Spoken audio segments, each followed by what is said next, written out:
The Meeples and Miniatures podcast is sponsored by Two Fat Lardies, Firestorm Games, and by the very generous donations of you, the listener. Thank you to everyone for your continued support. We really do appreciate it. Meeples and Miniatures, episode 264, Solo and Cooperative Gaming, with hosts Neil Shuck and Mike Hobbs, and guest Joseph MuCullough. This show was recorded on the 20th of March, 2019.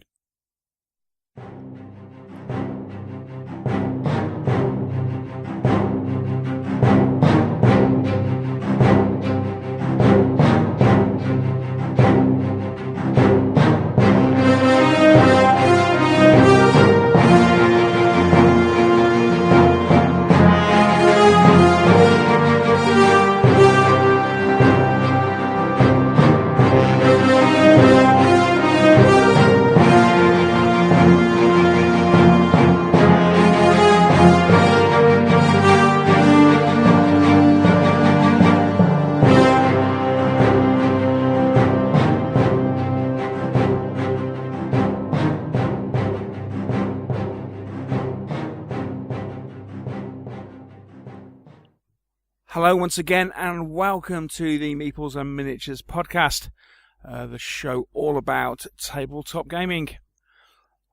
I am, as always, Neil the Brumby Dwarf, and I am joined once again by my regular partner in crime. It is the Welsh wizard himself, Mr. Michael Hobbs. How are you, sir? I'm okay, Neil. Hello, everybody.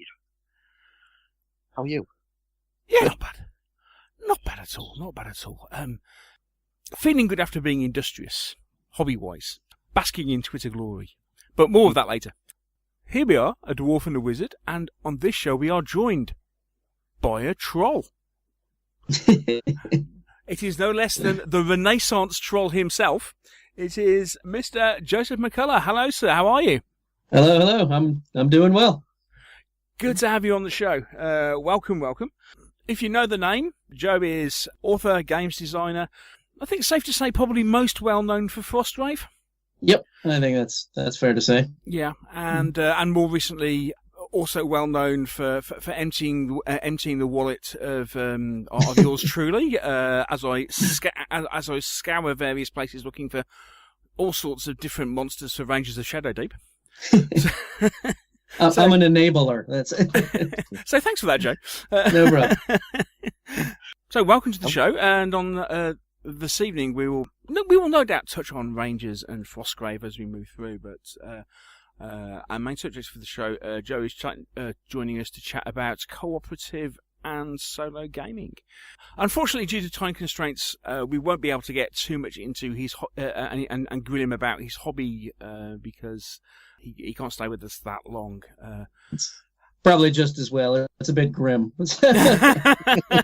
When you work on it all day, then sometimes at night it's just the energy's just not there for it. That's fair enough. I think we've all been there. The lead mountain just keeps getting bigger and bigger and never goes down. So They go down? No. What madness is this? What is this strange concept? Maybe if the floor collapses underneath it. Oh, it's a basement now. All right. That just gives you more space. Exactly. Yeah. Excellent stuff. Right, okay, so before we go any further, I believe this is the first time we've actually had you on the show as opposed to just interviewing you at shows. That's probably right. So there is a bit of an initiation that the new guests have to go through on this particular show, which is actually telling us a little bit about how you got into the tabletop gaming hobby. So, how did you actually get into this hobby in the first place, and also how come you ended up working in it? So, as my accent probably gives away, I'm not from the UK originally. I grew up in North Carolina. And I guess I got started through Dungeons and Dragons, which is really the way that almost everybody in the U.S. anyway got into gaming at that time in the 80s. So I became big into role playing as a teenager and on into college, and first started kind of painting miniatures for use in those games. And slowly, kind of, I guess, as people drifted away and I kind of lost my role-playing gaming group, I continued to paint miniatures as something to do, and then started to look for other ways to use these miniatures. So, kind of found tabletop wargaming, and then when I ended up immigrating to the UK, discovered that whereas in the US, wargaming is almost a sidelight to role-playing, over here, almost the opposite is true, and that wargaming is kind of the core hobby, and there's other things that float around that. So kind of discovering a whole new world, which was amazing. And so yeah, that's where it all comes from originally. Mm-hmm. Yeah. So what brought you to actually be working in the industry? Okay, so when I got to the UK, so I came over here for school and ended up staying because I got married. And when my wife graduated from university, we basically just said whoever gets a job first will go there. And I saw a job with Osprey Publishing on their website, and I had been a big fan of Osprey for years, kind of getting into it through the hobby, but being a big time fan of Angus McBride and just the Men at Arms books. Yeah. And so I got the job there in the production department, and over the next dozen years, worked in almost every department in the building. Spent the longest time in marketing, and kind of, so my tenure with Osprey also almost directly coincided with Osprey's movement into games. So pretty soon after I got there, we started work on Field of Glory, which was the first Osprey published war game. And then just because I was one of the few actual war gamers in the company at the time, I got more say than a person in my position probably would have normally had. And just because Osprey was that kind of company to really utilize the skills of the people it had. And so slowly me and games grew up together at Osprey, and until games became its own kind of sub-department as Osprey Games, and I became kind of the key marketing guy for a lot of the early war games that we did. And then I wrote Frostgrave as although I wrote it as a freelance writer, obviously, one that was already known to Osprey and had connections in there, and that kind of exploded. It wasn't really a goal of mine to become a game designer. It's kind of happened a bit by accident. Yeah, I was going to say the way that Frostgrave took off, did that kind of take you a bit by surprise? Yeah, it's blown me away. In all honesty, I wrote it because I wanted it to exist, and as a bit of fun. And I remember thinking, I'll be really happy if I've got a community of a couple hundred people that really enjoy this game and play it. And obviously I've succeeded beyond that. And it's... I was going to say, how many copies have been sold there? I think we're closing in on 30,000. So just a little bit more than a couple hundred. Then. Yeah, a little bit more. I'm sure Osprey would have been very disappointed if only a couple of hundred had sold, but but I think they've been very pleased with the result as well. Yeah, and I think there's a lot of luck involved. I think it hit just at the right time with just kind of the right message for a lot of people who were looking for a different style and a different almost ethos of gaming than was really being pushed in the industry at the time. And so it's worked out well. Yeah, cool. And obviously multiple expansions later, and then you've just recently gone into self-publishing as well. Yeah. So now I work part-time for Osprey. Yeah. And I work completely from home, and so I got to find some way to fill the other half of my life, and some of that is still working directly on Frostgrave.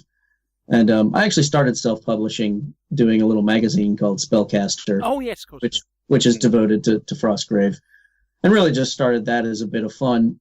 Again, I guess this is how everything I do starts, thankfully. But really, that kind of opened my eyes to the possibilities of self-publishing and how much fun I was having doing it. So yeah, then when I had this big new chunk of time, I decided to try to do something a little more serious, which became Rangers of Shadow Deep. So to actually publish my own game and see what I could do with that. So cool. Well, thank you for the introduction, Joe. No problem. What we'll do, we'll take a quick break. Okay. And when we come back, Mike and myself will be chatting. Well, it's time for confessions. It is. The Meeples and Miniatures podcast is very proud to be sponsored by the multi-award-winning Two Fat Lardies. In the recent Wargames Illustrated Awards, they were recognised no less than 3 times. Best Game of 2018, Chain of Command. Best New Game of 2018, Water Tanker. And were also recognised for their level of customer service. This award means that Chain of Command has actually won Best Game for 2 years running. And to celebrate this, Two Fat Lardies are running an award-winning sale on their website, with copies of the rules for Chain of Command, Sharp Practice, Water Tanker and Dux Britanniarum all reduced. So, if you have just the rules themselves, or perhaps a bundle including campaign books or scenario expansions, check out the Two Fat Lardies website at twofatlardies.co.uk. And whilst you're there, why not pick up a copy of the Lard 2018 magazine, a publication packed with scenarios, campaigns, articles, interviews and reports. And then don't forget to check out Lard Island News, where Rich has posted a series of articles about creating your own jungle terrain. Award-winning rules, inspiring blog posts, and great spare time reading. You can find it all on the Two Fat Lardies website, twofatlardies.co.uk. Play the period, not the rules.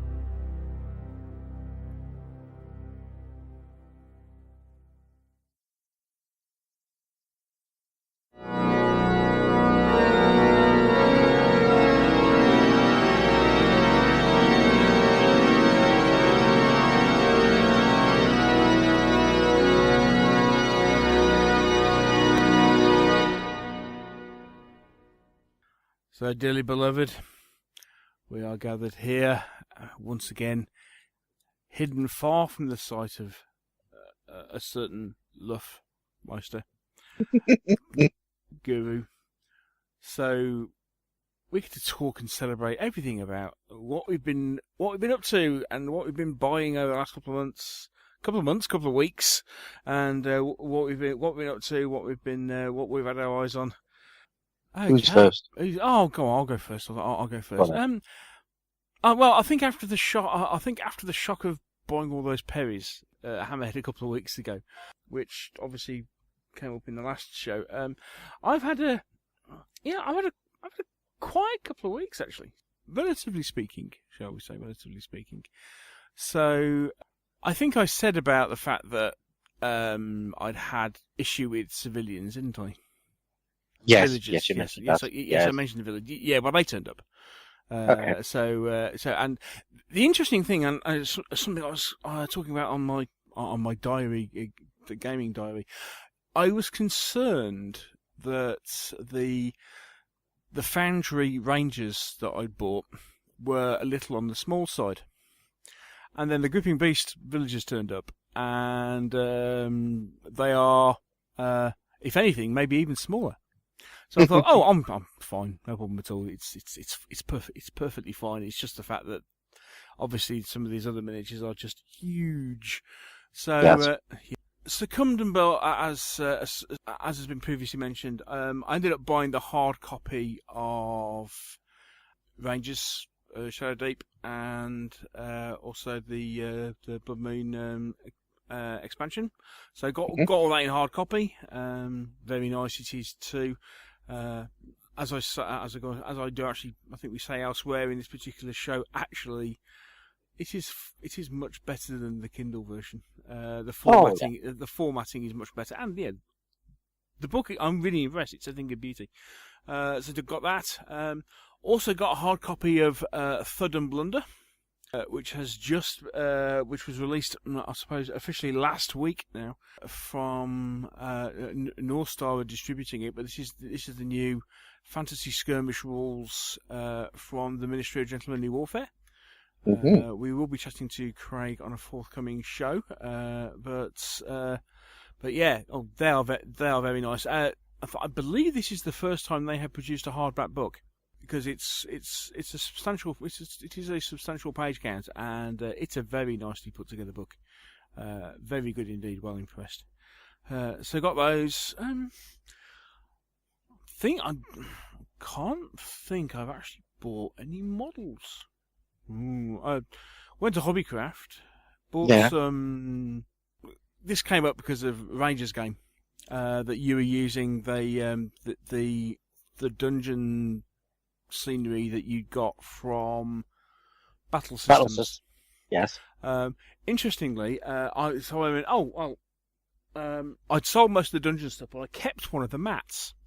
I thought, have they still got them? And yes, they have. Brilliant. So I ordered another one.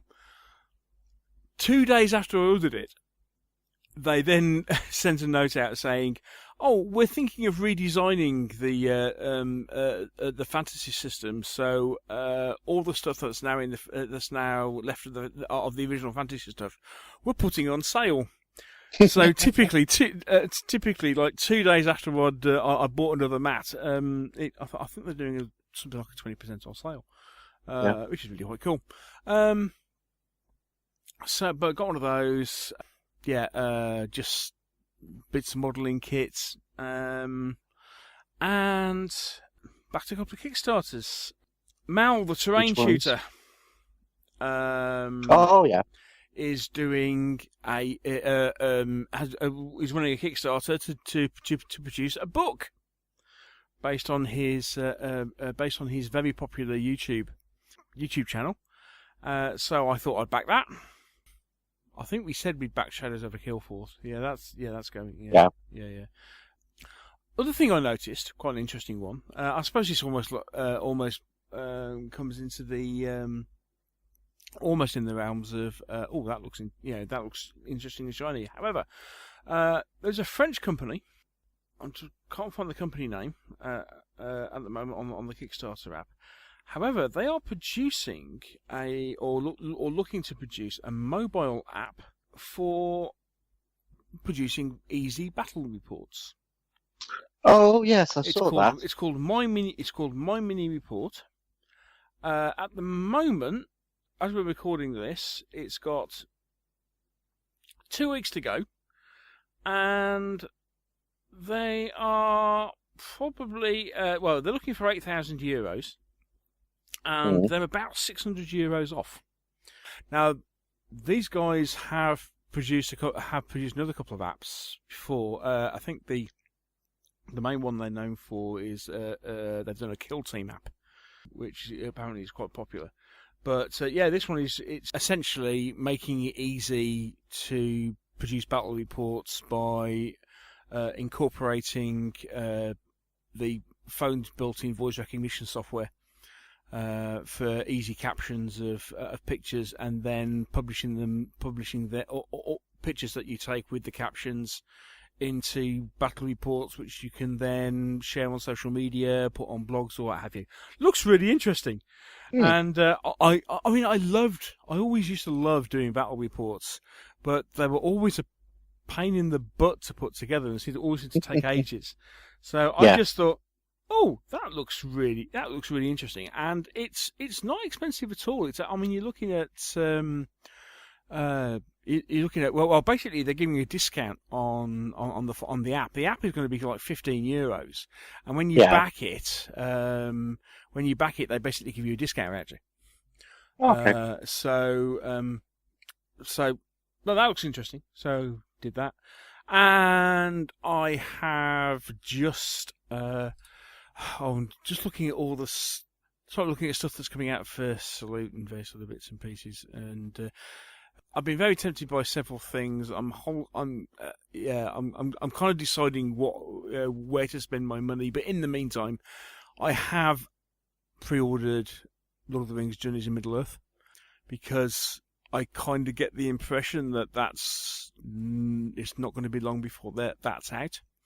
No. Basically because, okay, we're recording this on the 20th of March. If you look at the Fantasy Flight Games live stream for the 19th of March, they do an unboxing.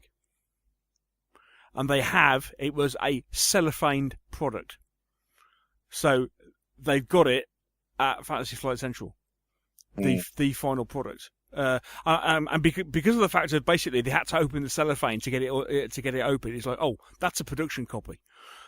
So and when they said, okay, well, they refused, as per normal, they refused to say exactly what date it's coming out, but they said, but they did say very early second quarter, quote unquote. And apparently next week they are going to be doing a playthrough of the first two scenarios on the stream. But yeah, that looks really interesting. Looks really interesting. So I pre-ordered that. But actually, that's about it. I mean, ChillCon's coming up the weekend.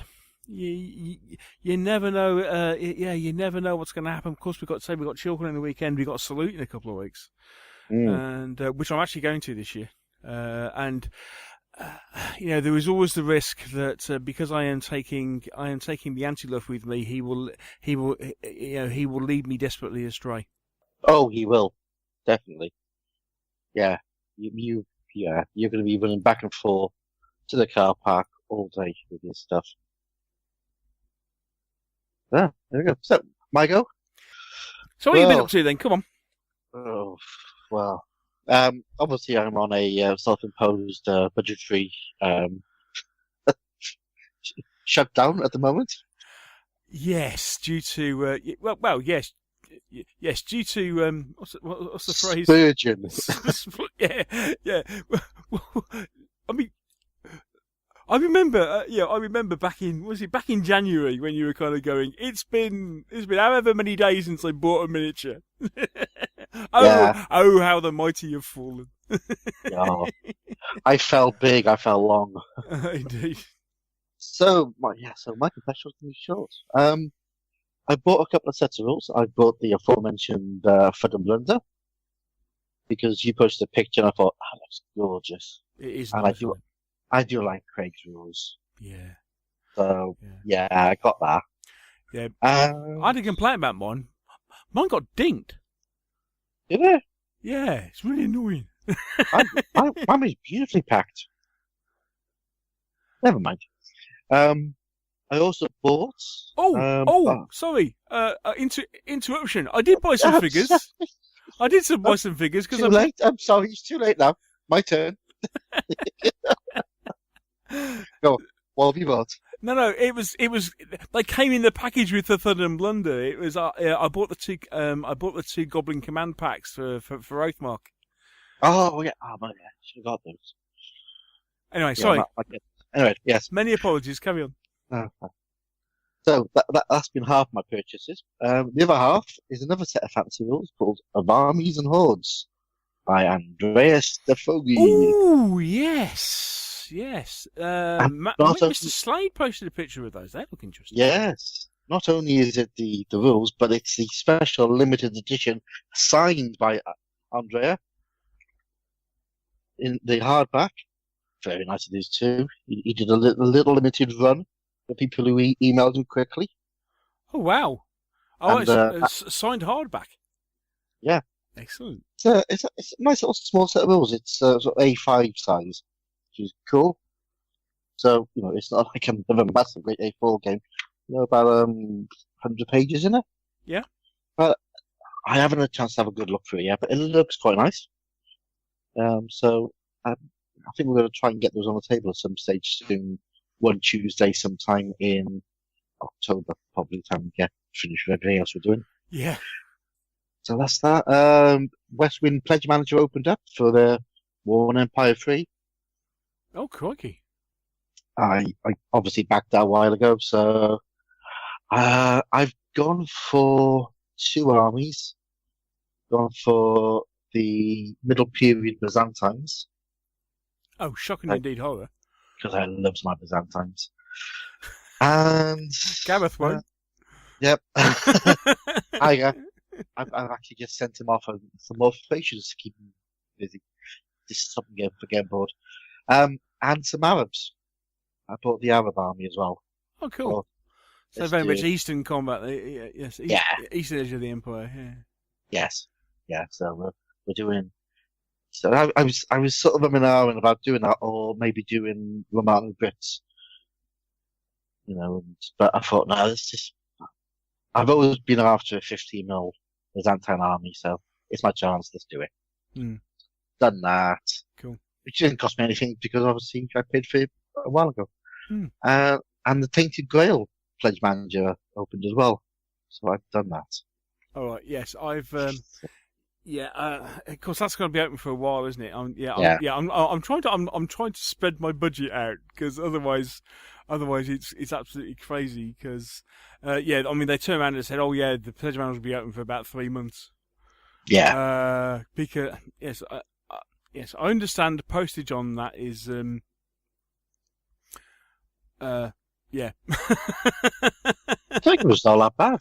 No, okay, cool. About €20. Oh, right, okay. Oh, I was told much more than that, but never mind. Let's go and check. I don't think it was all that much. Cool. Anyway, so yeah, that's my confessional. Not much. No figures bought. Much on the radar? The only thing that's really on my radar at the moment is I'm kind of getting tempted by another Lord of the Rings army. Really? I fancy doing Harad. It's because I want a big map.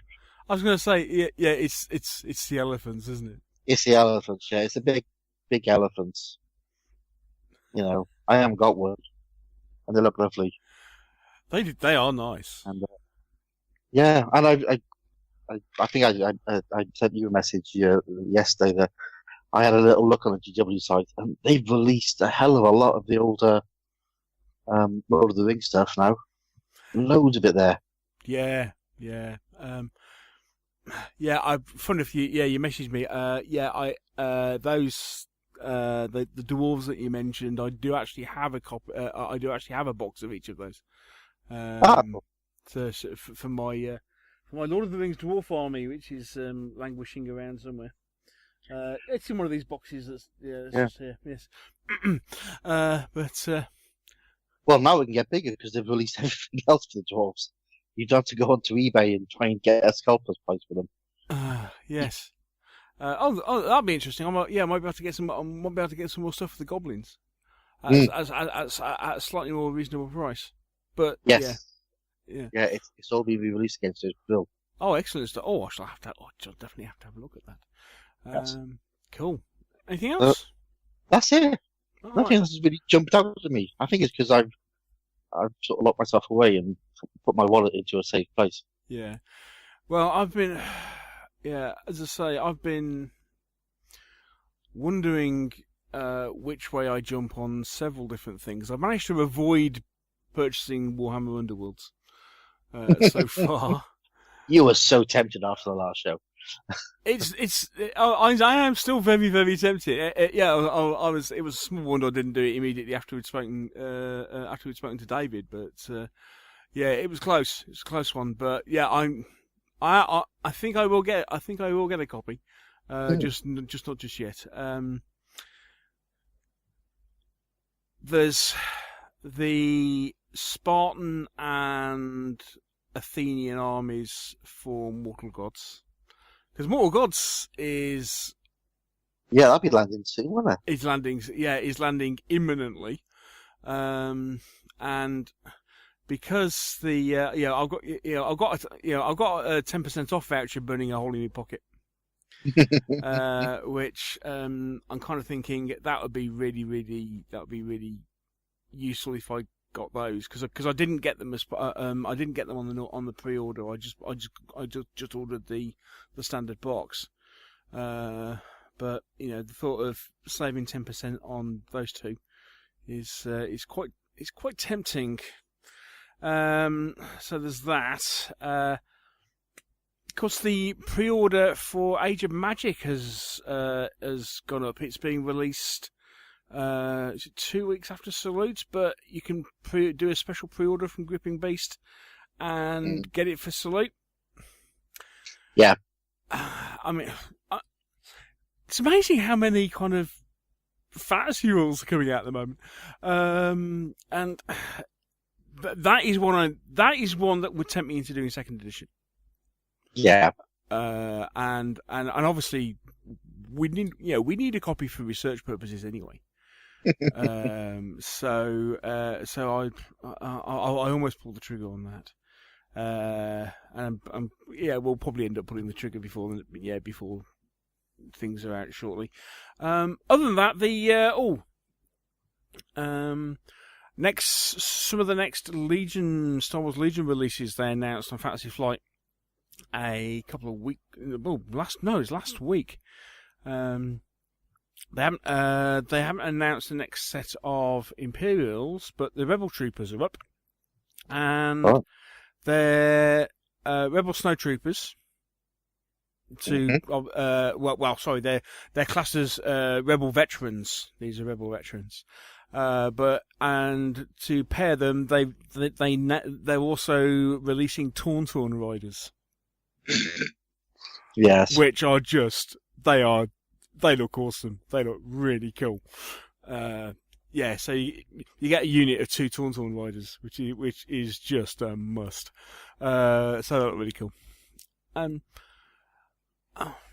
That's about it on my coolness radar at the moment.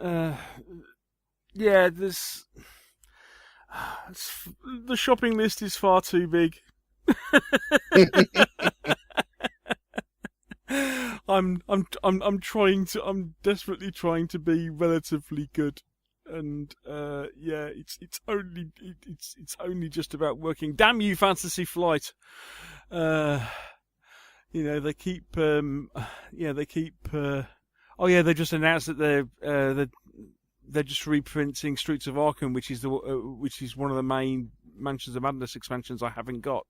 Yeah, because I couldn't get hold of it at Christmas. But it's just we're reprinting it. Great, fantastic. Okay, another £50 down the drain. Never mind. There you go. It's worth it. Yeah. Okay, So that's about it, I think. Yeah. Excellent stuff. So, quick break and then a hobby chat. Indeed.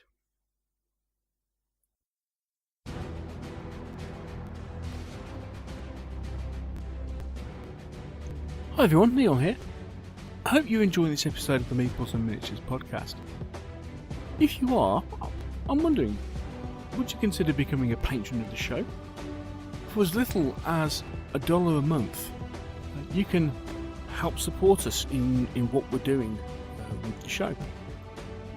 For that, you can get access to a monthly question and answer show, and that will also allow you to ask questions. If you pledge more, you potentially get bonus podcasts. And you never know, you might even get invited to be on the show yourself. If you want to know more details, please follow the link to our Patreon page, which is on the front of the website. That's www.meeplesandminiatures.co.uk. Thanks a lot.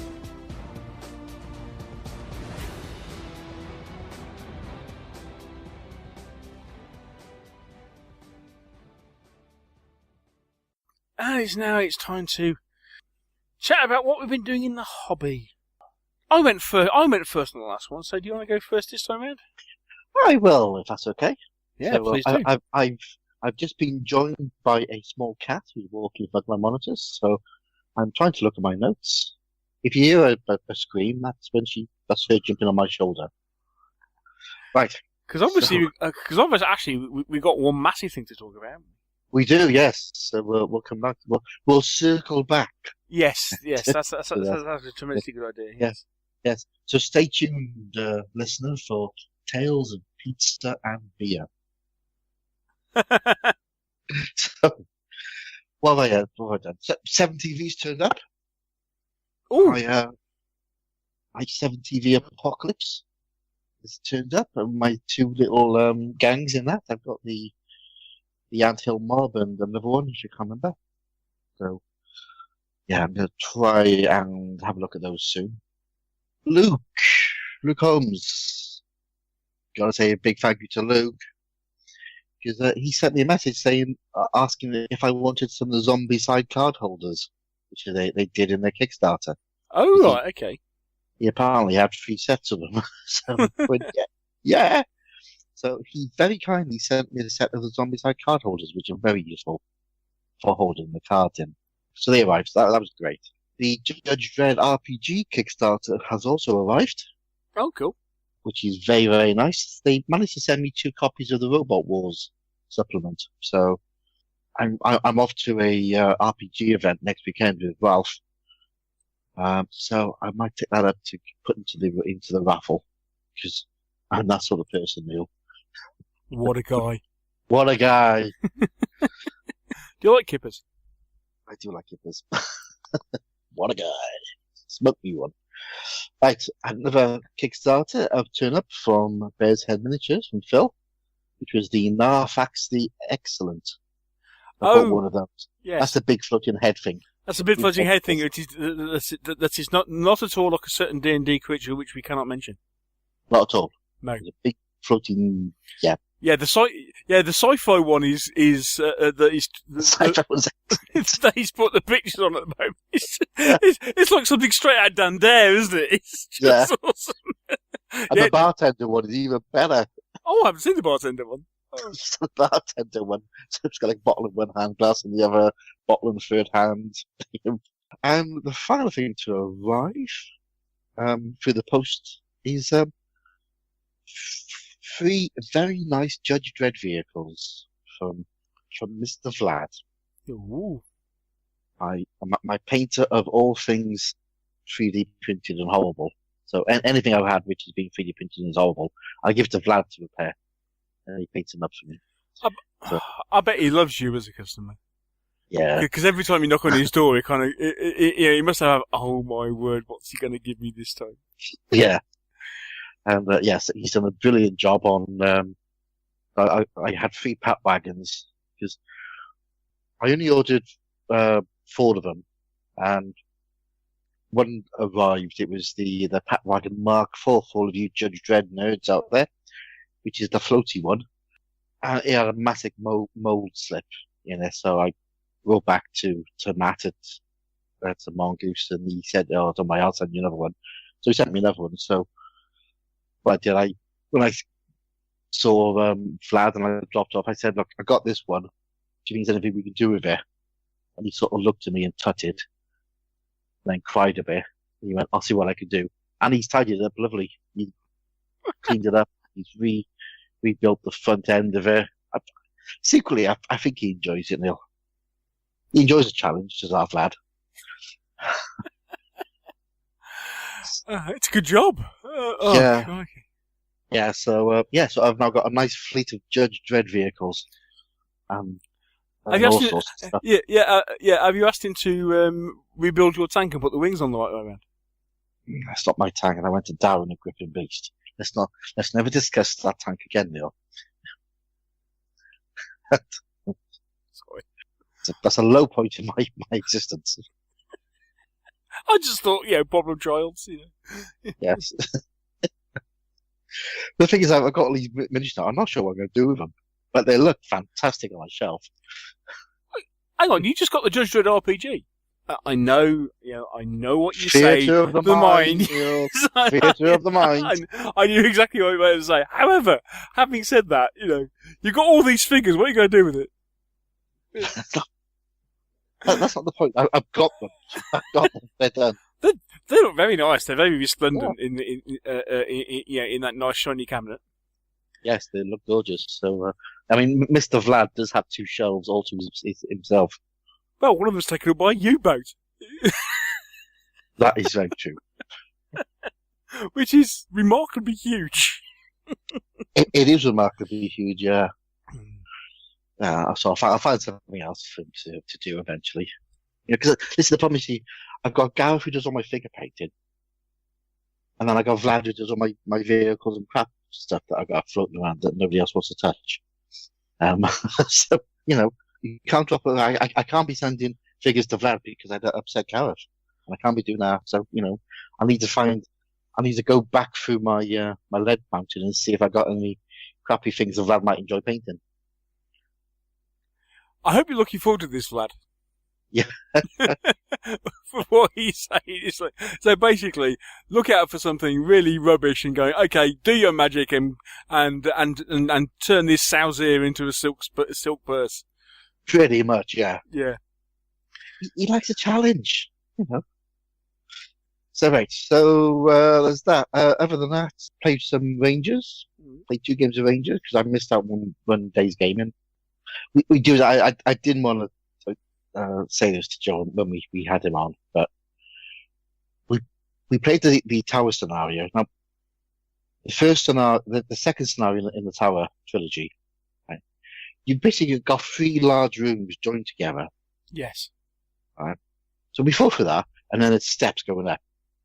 And then the first scenario is you're on the roof, and we all basically went, it's not really a tower; it's more like a bungalow.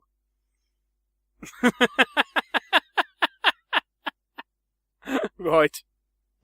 Yeah. Yeah. Yeah. 3 rooms in a row, and then yeah. Yeah. We're trying to sort it out, and we had many hysterics about this. So, we kind of agreed that the steps were a lot longer than we had on the model, because I had 5 steps up, and that was it. So it was almost like a bungalow, a long house. It was like a long house. So, but we decided the steps were much higher, and that was the tower. Oh, you see, when I've read that, I've always had that thought that actually, although you have these 3 rooms, actually potentially each room's on a different floor. There's just this thing in my mind to say, because obviously you're going up a tower. Yeah, like a slant. Yes. But it was a great game. We had a fantastic game in it last night. I've never laughed so much in my life. I think at one point a little bit of we came out there. Excellent stuff. Yeah. And that's what you want with a game. It's just, yeah. I really love my gaming group. So, painting. Painting. Now, you remember last show? I was saying that I was going through your painting mojo was bereft. You had lost it completely. I completely lost my gaming mojo, painting mojo. And when you visited, I'd lost it then. Indeed. Yeah. And then, about 30 seconds after you left, it came back. The relief of he's gone. I'm getting the shock out the door. Yes. Yeah. Yeah. So I picked up some 6mm Gloranthan stuff. About 4 or 5 stands of that's been done, and a few wargs. Cool. You remember you were sat in my study and you looked down and you went, "That's an awful lot of wargs you got in there." And I went, "Well, those are just the wargs without the riders. The riders are in a little pot on the side." Yes. Not anymore, Neil. Those warg riders are now painted and on top of their wargs. All right. So, strictly speaking, actually, you painted the warg riders. You not painted the wargs. You just painted the riders. I painted 24 riders. Okay. Yeah, that's quite a few. Yeah. Plus, I've also painted another 10 metal wargs with riders as well. Uh-huh. About 10 days. Yeah. Oh, wow. Well, that's not bad. That's not bad at all. Yeah, you got it back big time. I got it back. Yeah. Cool. Yeah, it's all back. Yeah. So I'm on target for having my 60-odd warg riders finished by the end of the week. By the end of the week. Excellent stuff. Well done. Yeah, I don't know. Again, why have I got 60-odd Warg Riders? Well, we did mention this at the time you if you remember, the time we first bought them. It was like, because you were kind of like, I bought some. I'm just going to bought some more. I was like, mind you, having said that, how many Mounted Rohirrim do you have? 7 times 4 is 28. Mm-hmm. Times 2 is 56. That would be why you got that number of Warg Riders in. That'll be it, yeah. Yeah. I've also got 6 plain Wargs for when the Riders get knocked off. Just the 6? Just the 6, yeah. You sure you got enough? I don't know. I might get some more. And I play the skirmish game where you need about 4 or 5 of them. Yeah. That's the stupid thing. They look so much smaller when they're unpainted than in a bag. You just a little bag of metal. Yeah, was they painted and put out in the cabinet, you kind of go, oh, I've got quite a few of them, haven't I? Yeah. They take up most of a shelf. Yeah, they are. My Wargs will be a whole shelf. Yes. Is that a 2.5, 3 foot wide shelf? 2.5? Yeah. Yeah. 2.5-ish. Yeah, it's 2.5 foot wide shelf. 12 inches deep, full of Wargs. Yeah. You can never have too many. Oh, obviously not. So, Okay. enough for me. Back onto you. Right, okay. Not played too many games since we last chatted. Had a couple of games of Gloomhaven. Still going strong with that campaign. We retired our first character. So we are now... cause one of the interesting things with that game is that because each character has essentially an objective, like a character goal. As soon as you reach that goal, that character is forced to retire. You have to retire that character. But of course, what that does mean is that you then get whatever the next character is. It completely changes the party dynamic. So essentially, what we had was we've got Mr. Luff, who's playing a scoundrel, which is really kind of the damage dealer. I'm playing the Tinkerer, which is actually support class. It's like a healer. Healer and ranged combat. Dave's the mage. Dave Hickman's the mage. And Richard was playing a brute, who is the tank. The tank's just retired. And you're kind of going, okay, so all of a sudden, yes, your party dynamic is completely. We kind of got into a rhythm of how of how you played things. So, and then all of a sudden it's like, oh, this has all changed then, which is good. I mean, yeah, it's a really good thing about the game. So still enjoying that. We reckon we're probably just over halfway through. Yeah. The campaign. But I mean, having said that, we've played like 17, 18 scenarios.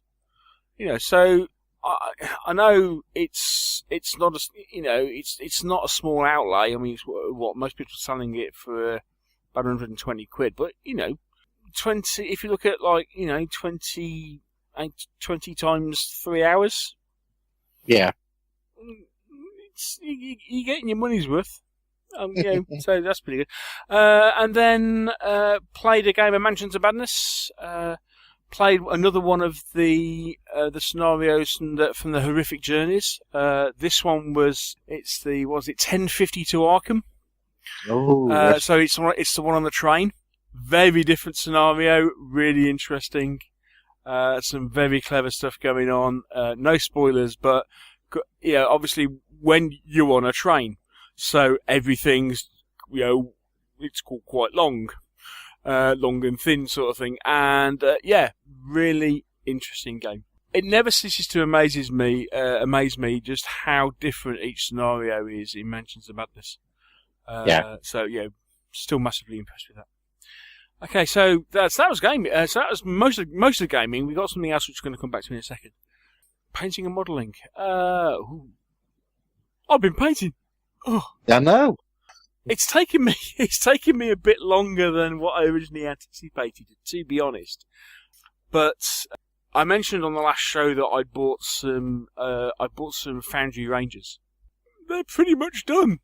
Only the basing to do. I mean, admittedly, it was kind of like, it was actually this morning I finished them. I did most of the detailing last night, and then of course the last thing you do before you go to bed is like, let's take this model and just slap stuff all over it.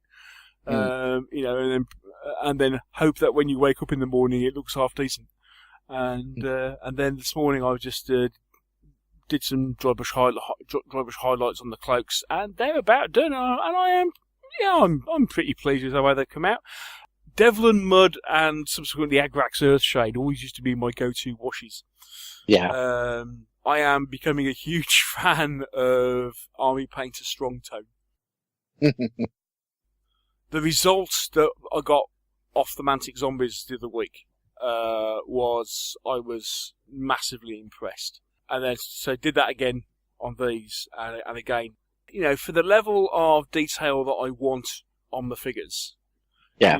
I'm not doing them massively painted, detailed figures. I just want figures to game with, and it really does the job really well. Get all your. I mean, funny enough, before we went on air, we started talking about. We were getting a bit anal because. I think we need to come back and circle back to this and discuss this this subject. What? As I said, what as a completely different subject on its own? Oh no! Now. Okay. Yeah. Shall I introduce you? Hey, what's this? How to get obsessive when painting? Yeah. So here's the thing, dear listener. Obviously, Neil's been painting these Rangers, and he's painted them non-uniform, different colours for trousers and because they're jackets. Rangers, yeah. Because they're Rangers, yeah, sure. All looks slightly different. And I've been doing something similar with my orcs. I want them all to look different, So Okay. we discussed how we both do this. So, Mike, how do you do yours?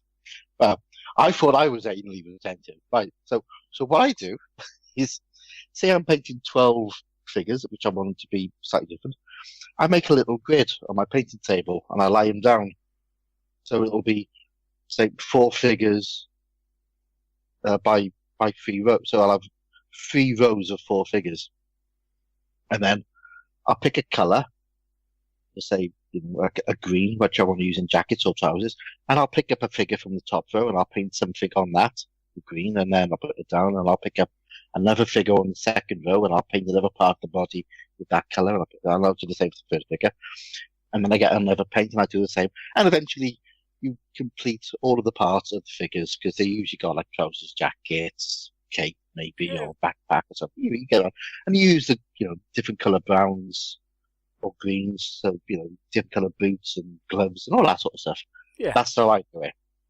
So it randomizes it a little bit. Yeah. Obviously, but you sort of get that reduced colour palette, so they all sort of tie together. And I thought I was bad. Right. Go, Neil. Okay, I just mentioned what I did, and after Mike had picked himself up from laughing. Right, okay. Interestingly, I kind of made the decision that these guys didn't wear a uniform, but okay, except for the fact that they all wear cloaks. So I thought, okay, right, the cloak is the thing that unifies them together. So all the cloaks are the same colour. Other than that, they kind of say, right, okay, you kind of have a green tunic, and you kind of wear brown trousers. But beyond that, it's not all the same. And of course, or it might have been a case of they were issuing things at different times, and they're from different manufacturers, different dyes, or whatever. Yeah. Yes. So different dyes in the fantasy world. So was it? Yeah. Surely they go to Rangers RS for their books. But of course, part of that depends on how old your paint is. But that is an entirely different subject. Yeah. Yes. The fact that I own a pot of titillating pink from the original Citadel Monster Paint set, and it has been opened, but I don't think it's ever been used. There we go. That was a fact you didn't wish to know, but there we go. Anyway, so right, what I did, okay, so I kind of went, right, okay, I want a kind of reduced palette, but at the same time I want some variety. And I'm never very good at kind of going, okay, well, I'll just paint this bit this colour, and this bit that colour, and kind of deciding myself. Half the time I always end up duplicating stuff. So I thought, I know what I'll do is I'll say, right, okay, green tunics, and we'll take dark green tunics. Okay, so we'll take 4 different shades of dark green. Okay, we'll have that, and that, and then we'll have 6 different shades of brown trousers. And then of course we've got boots and belts, but and they're kind of leathery. But I've got like 3 or 4 different leather you can have, a dark leather, So I thought, okay, so okay, so you've got this, and of course I've got 15 models to paint on this. Yeah, so I've got 4, 6, 4, and 4 of the different paints I'm using. So at this point I get the die set. And I just basically generate for each model. I say, right, I'm having green number 3 for the tunic, brown number 5 for the trousers, his belt's leather 2, and his boots are leather 3. But rather than having to think about it and decide, I just roll dice. Did you write it down as well? Well, yeah, because otherwise you forget. So it was all in a nice little grid. So actually, you could get to the point, and of course, at the point where you suddenly get to the point where you're thinking, "Oh, hang on a second," the inevitable disaster happens, and you've got to go back and do some touching up. Oh, hang on a second. Oh, what colour green was that? Oh, hang on a second. That was model 12. So that meant it had. Oh, that was woodland green. Yes. I'm not judging you. I think it's a fantastic idea. Yes, I am that sad. But it worked. It worked, and it produced a result. I mean, I'm not. I reckon I could create a little web app that does that. Just input the types of clothing on the figure, the types of paint you want to use. Just generate it randomly, just generate it, yeah. Yeah. Yeah. You can write a spreadsheet for that, mate. There we go. Yes. So that was just slightly anally retentive way of doing it, Yeah. but it was just one of those. It just kind of worked at the time. That's a window into our world, isn't it? Yeah, probably a window you didn't want, but there we go. Oh dear. So that's what I did, and I've just started. I've just started the aforementioned Gripping Beast Villagers, using the apparently now painted and massively expensive in royalties Slade brown wet brushing technique. Yes. Yeah, so I'm having to remortgage my house next week to pay Mr. Slade. But there we go.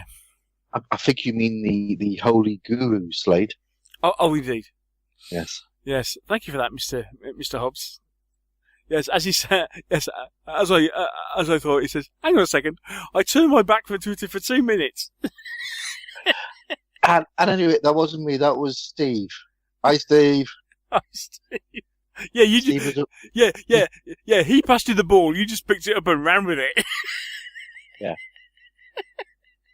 And if you don't know what we're talking about, you should follow us on Twitter. Indeed. Yes. Yeah, sorry, in joke. I do apologise. Anyway, so that's kind of what we've been up to, except for the fact that, almost a couple of weeks ago now, I visited Mr. Hobbs. He very kindly put me up for the weekend and plied me with remarkably good Donna meat calzone. That was so good. I really enjoyed that. I know you did. I almost bit my hand off when I went for a slice.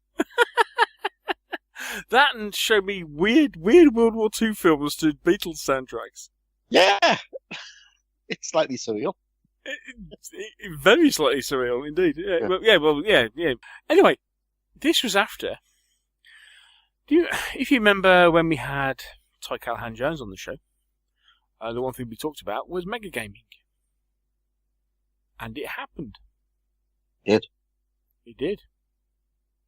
Yeah. So, Axiom Incorporated, or Axiom Corporation. yes, we were during the Watch the Skies second site Megagame held in Cardiff. Now, I think if we say too much about it, it might be problematic as far as spoilers is concerned, if anybody should want to end up playing this game. Yeah, but I think we can say a few things, like funny bits. But we can, we can say some of the fun bits and also some of our thoughts. Okay, so a bit of the background. So, Megagame is it's like a huge role-playing social experiment on people. Yeah, that's the only way to. It is a social experiment. It is. Plus, coupled with if you've ever played Diplomacy, the old game of Diplomacy, where the old is it 7 Years War, 30 Years War? Yeah, something like that. But yeah, if you think about that, yes, multiplayer plus multiplayer and then some. As a kind of there is that kind of level of interaction and backstabbing, etc. Yeah. So what you have is I think there was 8 teams who were playing countries. Yeah. So each team was 4 people. So they had their president or prime minister.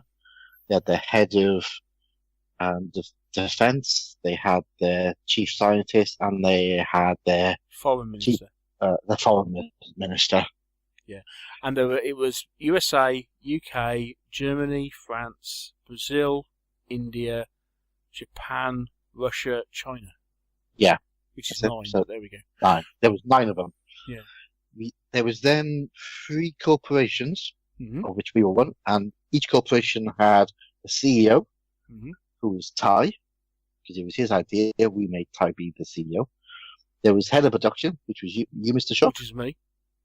And then there was head of research, which was me. So, those are the teams. There's also a team of aliens who are in another room. Yes. Yeah, because remember, the theme of this game, it's effectively XCOM. But it's XCOM, yeah. It's XCOM, but it's taking the wider world view of XCOM, as opposed to, rather than because obviously in XCOM you're playing as XCOM. No, in this you are XCOM. Yes, XCOM is kind of happening, and you're and we're all the rest of the world reacting to what's going on. Yeah. Exactly. So there's also a team who play the media. In our case, there was only one guy who played the media. One guy, yeah. And he was the only person who basically tells you what's going on by releasing a news report. Because the only way to find out what's going on is by talking to people, and a lot of times they don't want to tell you what's going on. So the game is split up into 12 turns. Each turn is half an hour, and they play one after the other. There's no break in this. The half-hour turn is then split into 2 sections. You've got an action phase, and then you've got the team phase. So the first phase is the action phase, where you've got 18 minutes to do stuff. So, for me, as the head of research, there would be a scientific community meeting held in Geneva, which lasted for 18 minutes. And in that, all of the research scientists from all of the countries would meet up and decide on where they were going to push research into some of the sort of tech trees. So you had 3 tech trees. There was medicine, infrastructure, and military. And those diplomats had to decide each turn which one of those 3 levels they wanted to push up by 1. And they then had to sort of do like a blind bid on how much of their resources they want to spend to do that. And if they didn't make enough resources to do that, the level didn't go up. Now, these levels are important for us as corporations because we had tech trees which were tied to these levels. So, for example, if I wanted to make the super virus, I had to get medicine up to level 2. Now, each of the corporations has slightly different tech trees with different routes in there and different levels. So the corporations are not allowed to speak in the scientific conference, but they are allowed to try and influence people. Lobby. Lobby is the word, by chucking money at them or things like that. So that was the bit I was involved in. Neil, in your part, you and Ty were basically we were basically spent a mad 18 minutes running around trying to find members of particular countries to talk to say, right, we are currently in the process of developing this. Do you want to buy any? We have some of this on hand. Do you want to buy this? What's going on at the moment, and what do you think you might be in the market for in the future? So basically, we were playing salesman for 18 minutes. The other things that happened was we then had the UN conference going up at the same time with all of the foreign officers people there, which we had no input in at all because just corporations we don't get to know. And then there was the head of defence, which all met around the war room, shall we call it, where they all. Well, basically, they started invading each other. They were, the first turn, there was a problem in Kashmir, and things happen. Yeah. So that's the premise of the game. Yeah, I mean, it's quite obvious right from the start that each country has. From the corporation point of view, our aim, or the aim as stated, is to end up with a share price higher than the other corporations. Maximise your profits by the end of the game. It is quite obvious that each country has its own agenda, has its own set of objectives, and these these tend to kick off straight away, right on turn 1.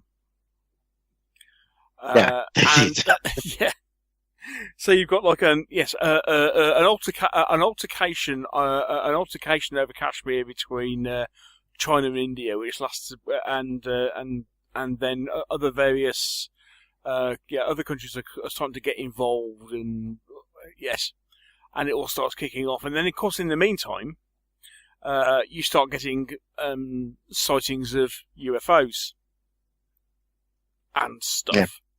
And of course, nobody to say anything about the UFOs because public morale would go down. And we kind of knew about them, but we weren't allowed to talk about them. No, not allowed to talk about it. No. And as you say, so there's all this stuff kicking off. The only people who know what's going on in any particular area are the people that are in that particular, so like the foreign minister is the only one that knows about what's going on as far as like the what's happening at the UN. The defence minister is the only one who knows what's happening around the operations table. So they've all got to talk to each other within their teams to know what's going on. In the meantime, corporations are kind of wandering around, kind of going, "I'm sorry, what is going on?" And then, so there's a news report at the end of each turn. You got this mad 18 minutes where you're wandering around talking to people. Then you got like a 12-minute, what they call team phase, and this is where you essentially do all your stuff. So that's when, from a production point of view, we decide what we're going to build, or what we're going to start building, what we're going to spend our money on, what we're going to spend our resources on, to make sure that, in 2 turns' time, we're going to be producing interceptors for America, for example, because they put an order in with us.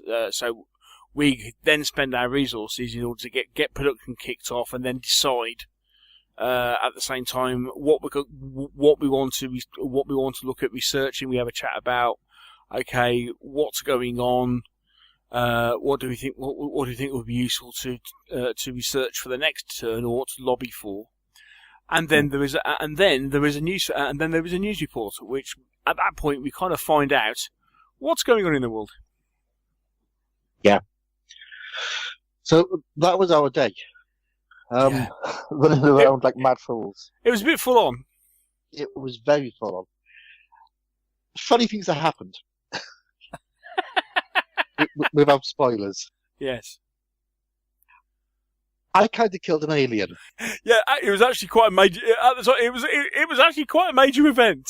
Yeah, it was a major diplomatic event. Yeah. So what happened was, like I say, there's this alien team, and occasionally members of the alien team will just wander through our area, not say anything, but just wander through, maybe sit down, maybe trying to communicate with us. There was this one alien girl who used to sort of wander over and sort of go beep, beep, because at our stage, the aliens can't talk to us. Mm. And we can't talk to them. So and she got this really cool helmet on, didn't she? Yeah. It was like one of these like Martian helmets. It was really cool. Yeah. Really, really cool. So full face covered helmet. So I happened to be walking past one of the country's tables. It was Japan. Yes. It was Japan, and I noticed this female alien was sat down at the table, and opposite her was the CEO of the other corporation who was next to us, who were meant to be our friends and wanted to help us out. And they were chatting, and there was the Prime Minister of Japan who was there as well, chatting. So I walk over, as I do. As you do. I go, hello. Basically get told to go away. Because, and this alien basically went sick. She went sick. I went, oh, you know very well, sick. I went, oh, hang on a sec. So I went back to our table and said to Ty, have we got any of those vaccines that we made? Yeah, we got two. Nobody seems to want them at the moment. Yeah. I went, give us one. I thought, well, if she's sick, maybe I'll give her some vaccine. So I give her this vaccine card, and she went, check. Which basically meant that I need to go talk to game control and find out, because she had no idea whether she could use it, and I had no idea. Basically, we had no idea. So I went up to the game control and said, we got a sick alien, can I give her the vaccine? And he went, certainly, you can try. Yeah, yes. The classic, you can most certainly try. Yeah. So we both walk over. Again, the CEO is sat there, not at all happy that I'm there. The Japanese Prime Minister is not at all that I'm there. And I go, and I give her the card and go, it's okay, you can have this. So game control made a roll of dice. She rolled a 2, and then he went, yeah, you're not very well, you need to leave the conference now and go back to the mothership. And he took her away. To which the CEO of the other corporation went absolutely ballistic and threatened to sue us. The Japanese Prime Minister basically, we basically got banned from doing any dealings with Japan. They both went to the UN and complained about us. We then got tired to then go and explain themselves to the UN, and basically, we got censured by the UN, didn't we? We got censored by the UN. There was a massive. It went all across the newspapers. Yeah, lost stock. Stock price plummeted and all sorts. So yeah, so we decided to turn it around, and we told the news reporter that that we've obviously got a vaccine which can be used against the aliens, so we're going to weaponize it. So from then, we had all the countries coming up just trying to buy our super drug off us that they'd use against the aliens, and we had no idea what we could do with it. So we just kept saying, yeah, be ready next turn. Because we didn't know what to do. So, yeah. It was quite obvious that we were given guidelines on what you can do. However, it became obvious as the further the game went on that these guidelines are not rules. No. They're guidelines. If you want to go outside the box, you can do. You can probably do what you like. And I suppose us being inexperienced gamers, I think we suffered from that a little bit, especially Yeah, when especially when we discovered that whilst we were thinking we were the only people building a spaceship because we wanted to build a spaceship, another corporation had built a spaceship and then crewed it with their own crew, which you're not allowed to do. Oh, and they became interplanetary pirates. Yeah, they were declared a terrorist organisation by the UN. Yeah, yes. Yes, Great fun. yes. And at one point, Ty came up with an idea, which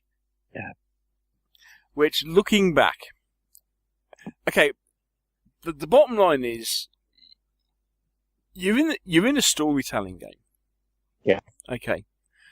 And whilst there's parameters to do, and to be honest, we decided at one point that, okay, we don't care what else we do now. We want to build, we want to build a space, we want to build a space warship battle fleet.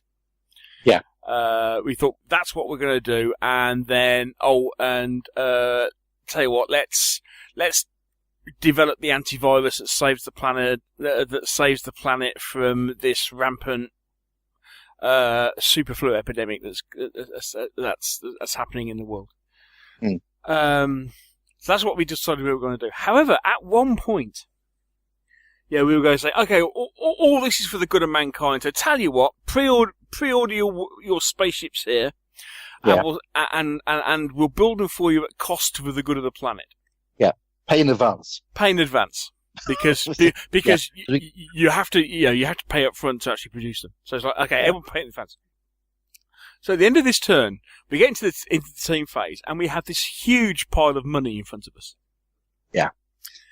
And Ty has this suggestion, which, in the grand scheme of things, and looking back now, was, rather than being something that I certainly kind of went, we can't do that. We can't possibly do that. Yeah. Actually, we should have done it. It would have been so funny to have done it. And basically what Ty turned around and suggested was, let's not produce anything, and let's run off with all the money. Yeah. Well, what we'll do, rather than build anything, we'll put all this money into our stock price, because he said, if we spent all this money in investment, we'd put our stock price above everybody else's. They couldn't catch us, and we'd win the game from a corporation point of view. And then we could sell our shares and disappear to the Bahamas. Yes. Yeah. Which, in the grand scheme of things, would have actually been. Actually, I think, looking back, that would actually have been the thing to do, because it would have been a major talking point, rather than ending up being the good guys delivering a space fleet. Admittedly, a turn after this other corporation had delivered other stuff to other countries. Yeah. But I mean, they were working with China and Russia, whereas we were working with Home of the Brave, Land of the Free. Yeah. And Europe. And Germany. Yes. And Brazil. and Germany and Brazil. And we won't talk about the French, because the French ended up nuking the UK, but we just won't go there. But story-wise, we should have done it, because from a story point of view, it would have been. I now have this vision of, at the start of turn 12, everybody comes to Axiom saying, "Excuse me, can we have our spaceship, please?" And we are nowhere to be found. Yeah. Yeah, we've actually left the room and just left a sheet saying, "Sorry, you can't reach Axiom at the moment. Please leave a message." Yeah. But we didn't. And that is actually my eternal regret now, that we didn't do it. Ty, if you're listening, you were right. You were definitely right, Ty. We should have done it, and we didn't. should have done it, and we didn't. We decided to be the boring good guys, and we saved the world from the epidemic and the aliens. Yeah. Yeah. Did you enjoy yourself? I think I did. It was really full on. It's a completely different experience. I've never done anything like it before. Because it wasn't like role playing, it wasn't like a board, it wasn't like gaming. It really was like a psychological experiment on how people survive under pressure and make these decisions. It's one of these. It's the sort of thing that you use for a business team building event. Yeah, exactly. That sounds very boring. Yeah. But, when you got the fact that there's nuclear war going off and aliens buzzing around and nobody knows what's going on and flu epidemics all across Africa and states descending into anarchy. Yeah, you got states descending into anarchy. It appears that the Prime Minister of the UK gets abducted by aliens. The Pope speaks out for wouldn't it be a good idea to actually kind of get on well with the aliens and promptly gets assassinated and By all the this. French. Yeah.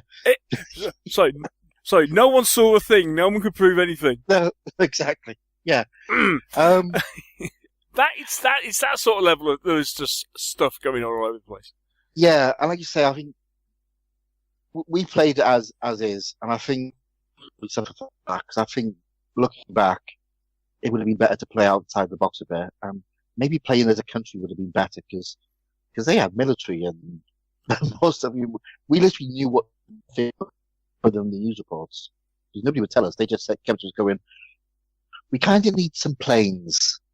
Got the aircraft carriers. Yes, we can. So, and I mean, for you, just going on selling stuff, that must, it might have been a bit boring. But I mean, for me, it was okay because I was doing the research stuff and I was communicating with the research people. But towards the end of the game, I had nothing to do.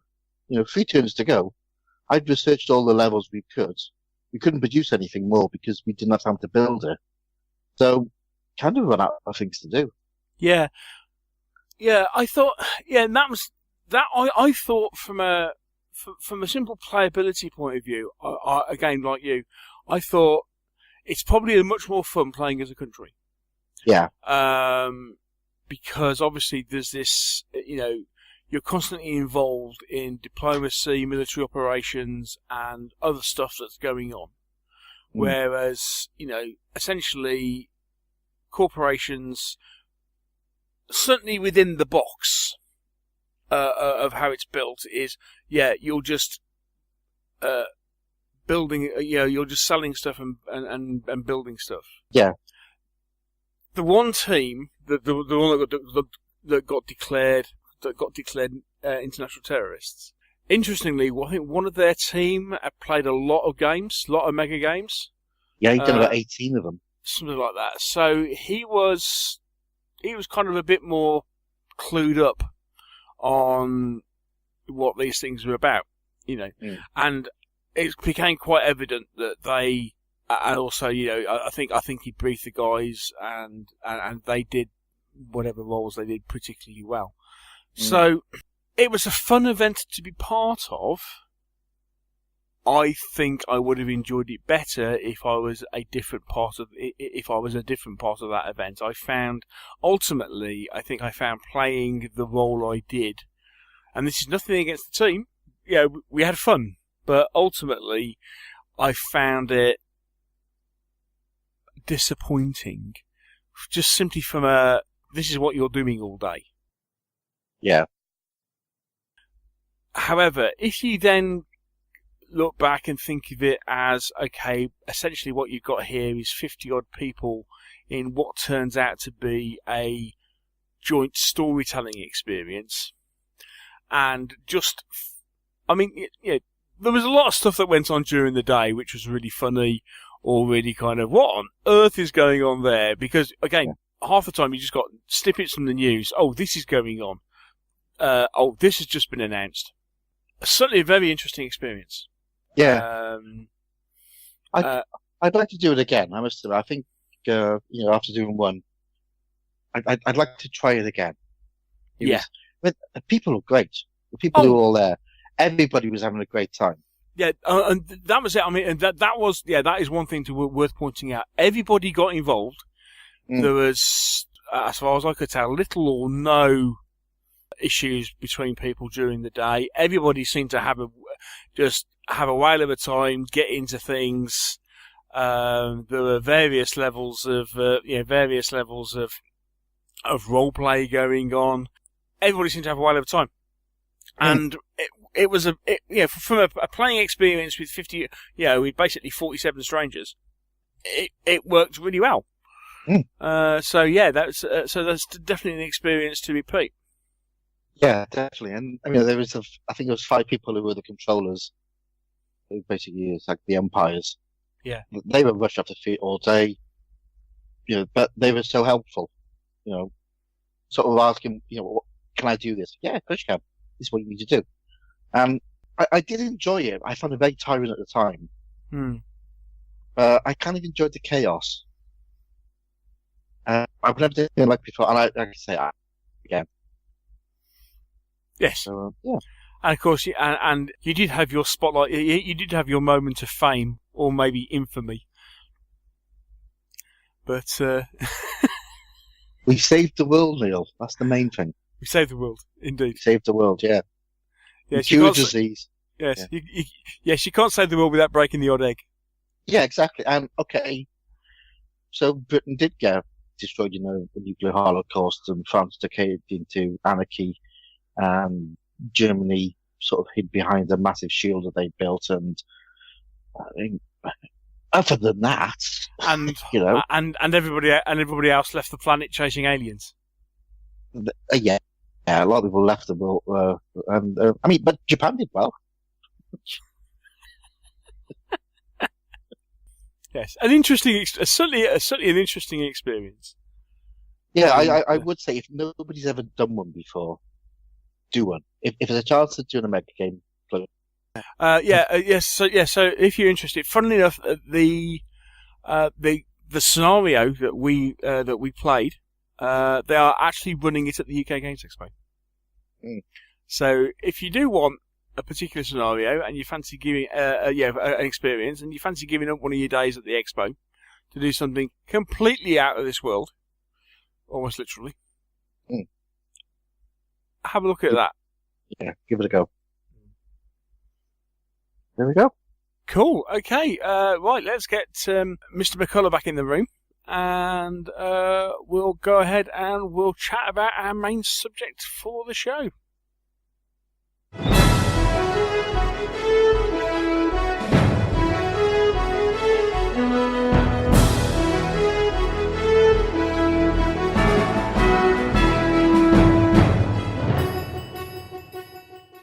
We interrupt this programme to bring you another news flash as we cross once more to our South Wales reporter, Mike. What is happening at Firestorm Games?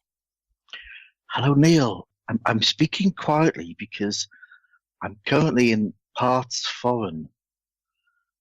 I have left my beloved Wales and journeyed east to the charming town of Swindon. Swindon? Why are you in Swindon, Mike? Well, there are 2 reasons, Neil. Firstly, the Anti-Luff is still running amok in Cardiff. He was last seen heading towards the Doctor Who exhibition. But I really wanted to try and get out and find some shelter, so I came to Swindon. Also, we could celebrate the opening of a brand new Firestorm Games here. A brand new Firestorm Games, you say? In Swindon? Tell me more. Well, it's like the other 2 shops in Cardiff and Newport. The Swindon shop is open 7 days a week and has late night gaming nights on Thursday and Friday. There are also 16 6x4 tables on site for gamers to use. Really? And what about the shop? Well, as you would expect, it stocks all the major brands. And not only that, it can also order stock from other stores if required. So if there's something that you fancy that's on display in the other stores, you can get it sent to Swindon and pick it up there. That sounds absolutely perfect, Mike. And what with the extra 5% discount that our listeners get using the offer code, I'm sure it's going to be a huge success. Tell me, do they still have wobbly shelves? I believe the shelves have been strengthened ever since the altercation of the Anti-Luff in Cardiff, and the usual security procedures have been stepped up. There is razor wire around the store, But I believe that's mainly for the anti-love. Excellent. Wait. We interrupt this news flash for another news flash. News is reaching us of chaos in Cardiff. Oh, no. A large object has been seen escaping the waterfront and has been seen heading east at vast speed. Uh-oh. It appears to be heading towards the Severn Bridge. Uh-oh. Mike. Yeah? Mike. Neil, I can see a cloud of dust in the distance moving this way. Get out of there, Mike! Mike! Get out of there before it's too late! Neil, I'm very sorry, listener, but we appear to have lost contact once again with our South Wales reporter. We can only hope and pray that everything is okay. However, in the meantime, at least we can console ourselves that if you use the new offer code LOVEMeeple, LOVEMeeple, you will be able to get an extra 5% discount on all your goods ordered from Firestorm Games, whether that be from their Cardiff, Newport or new Swindon store. And remember, that offer is also available online at www.firestormgames.co.uk. Firestorm offer free worldwide shipping on orders over £40. Some exclusions may apply.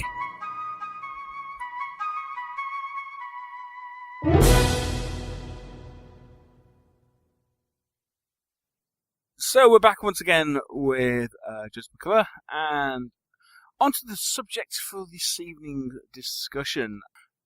Joe, so obviously moving on, as you said more recently, you've been doing the Rangers of the Shadow Deep project, which is probably most notable for the fact that it's actually a solo or co-op game. Was that always going to be the case? Yeah, that was kind of that was going to be the defining point as to kind of what separates this from Frostgrave. I mean, it uses a lot of the same core mechanics, although it's not about wizards, but the real difference was going to be, that it's something you either play by yourself or with a team. Right.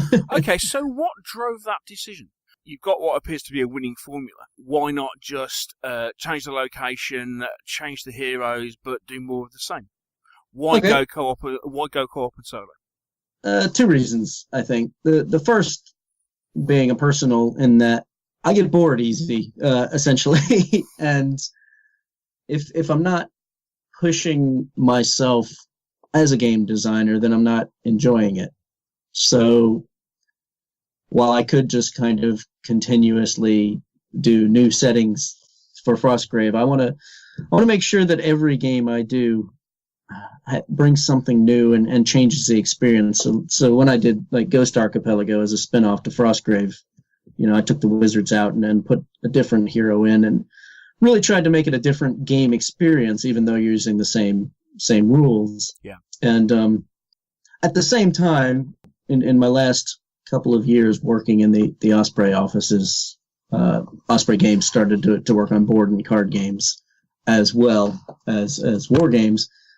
So I started to see a lot more of board and card games, and I started to realize how common, or at least how much more common, solo and cooperative board games are than war games, which are nearly non-existent. And just started to get fascinated by why people do play these games and what makes them special, and then experimenting to see if I could do it myself. And I actually wrote a little game called Warriors of Athena, which appeared in a couple of articles in War Games Soldiers and Strategy, which is basically Rangers of Shadow Deep set in ancient Greece, but on a very limited scale at the time. It was just a modification to Frostgrave then, as opposed to a standalone thing.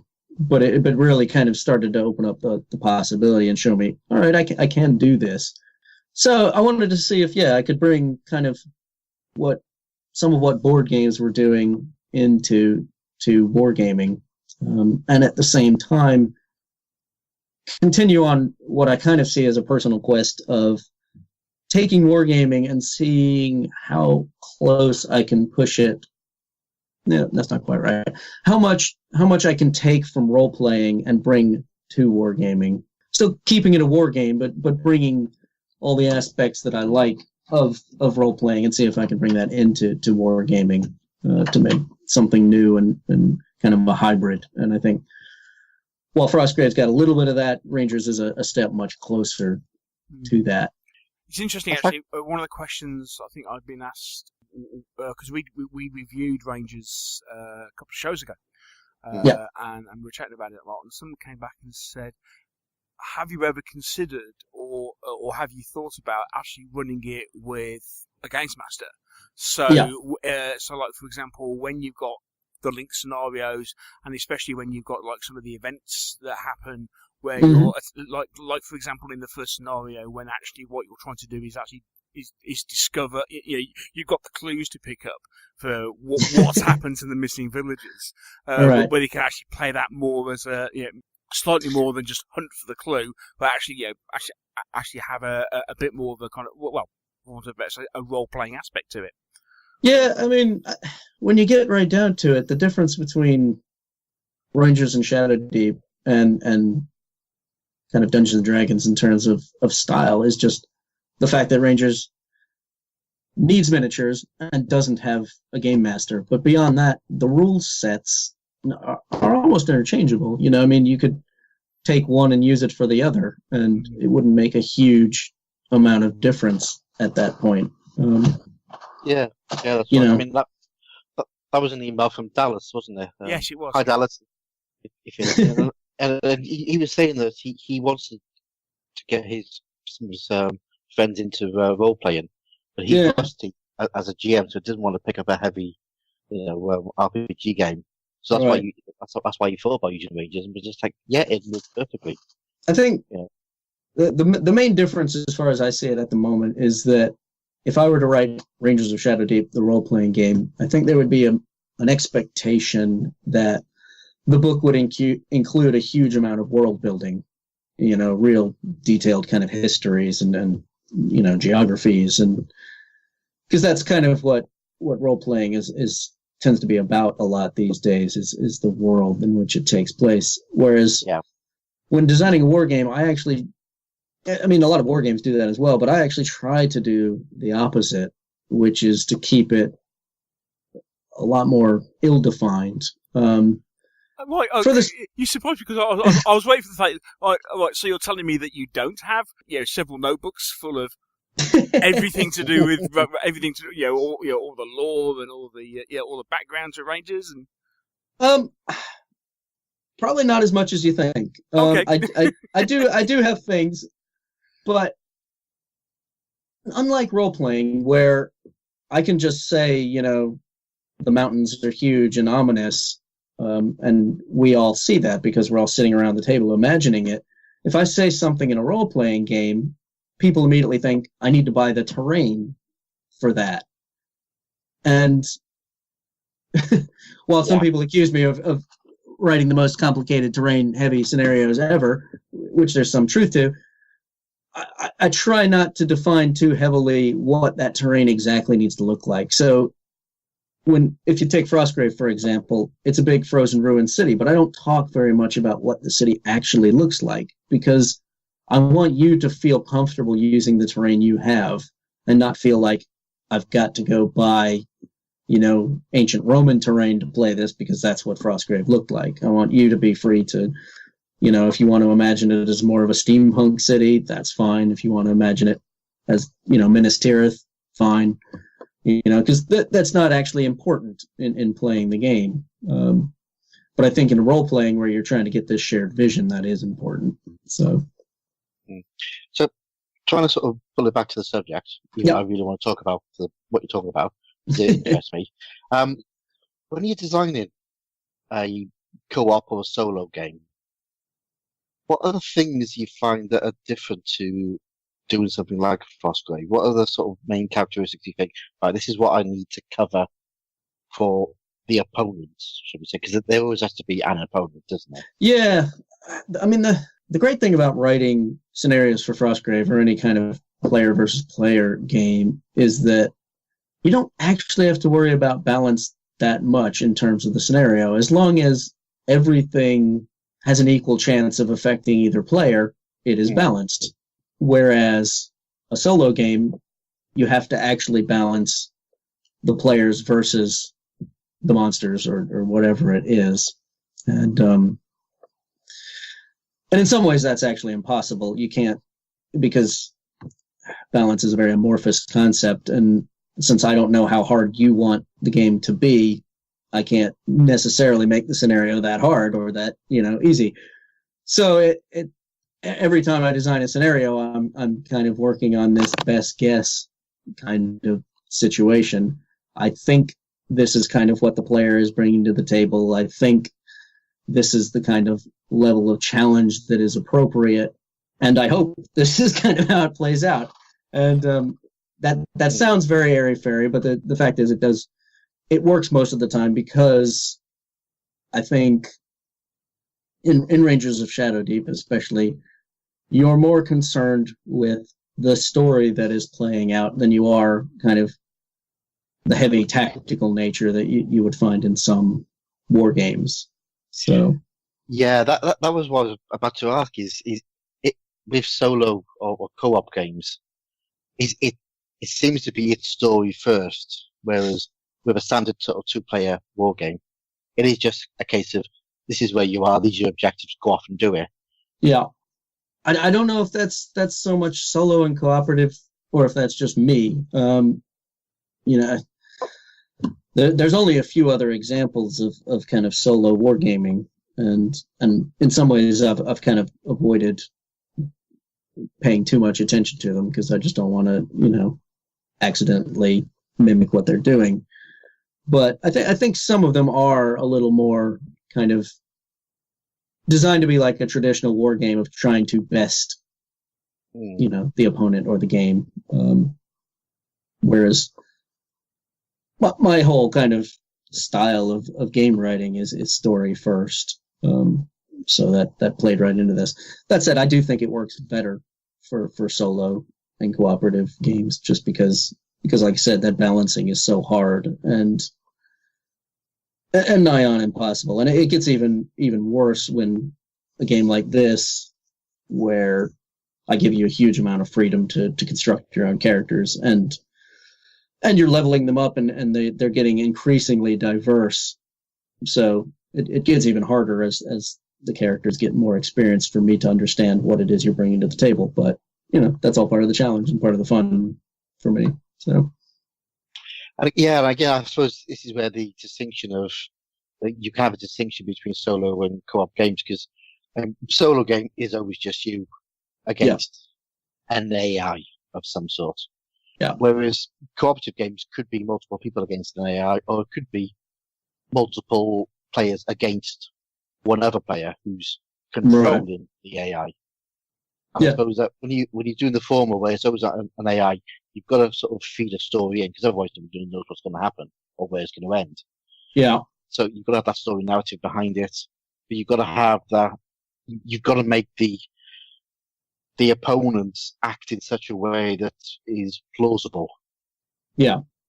Yeah, I mean, this became an issue I started to bump into with Frostgrave. So in one of the supplements, Maze of Malcor, there's a lot of really powerful, call them monsters, but they're actually wizards. And trying to develop the AI for a wizard is really difficult, because they have all these different spells they have access to, and you got to start thinking like, how can I rule when they use this spell versus that spell? And I did. I came up with a system, but I also said you might just want to get another player to play these people, because we've gotten to the point where human intelligence is going to be so much more effective because this character has so many more options, whereas a skeleton, it walks towards you, it tries to kill you. It doesn't really have any other way to threaten you. So writing rules for it is easy. But as the opponents get more tricky,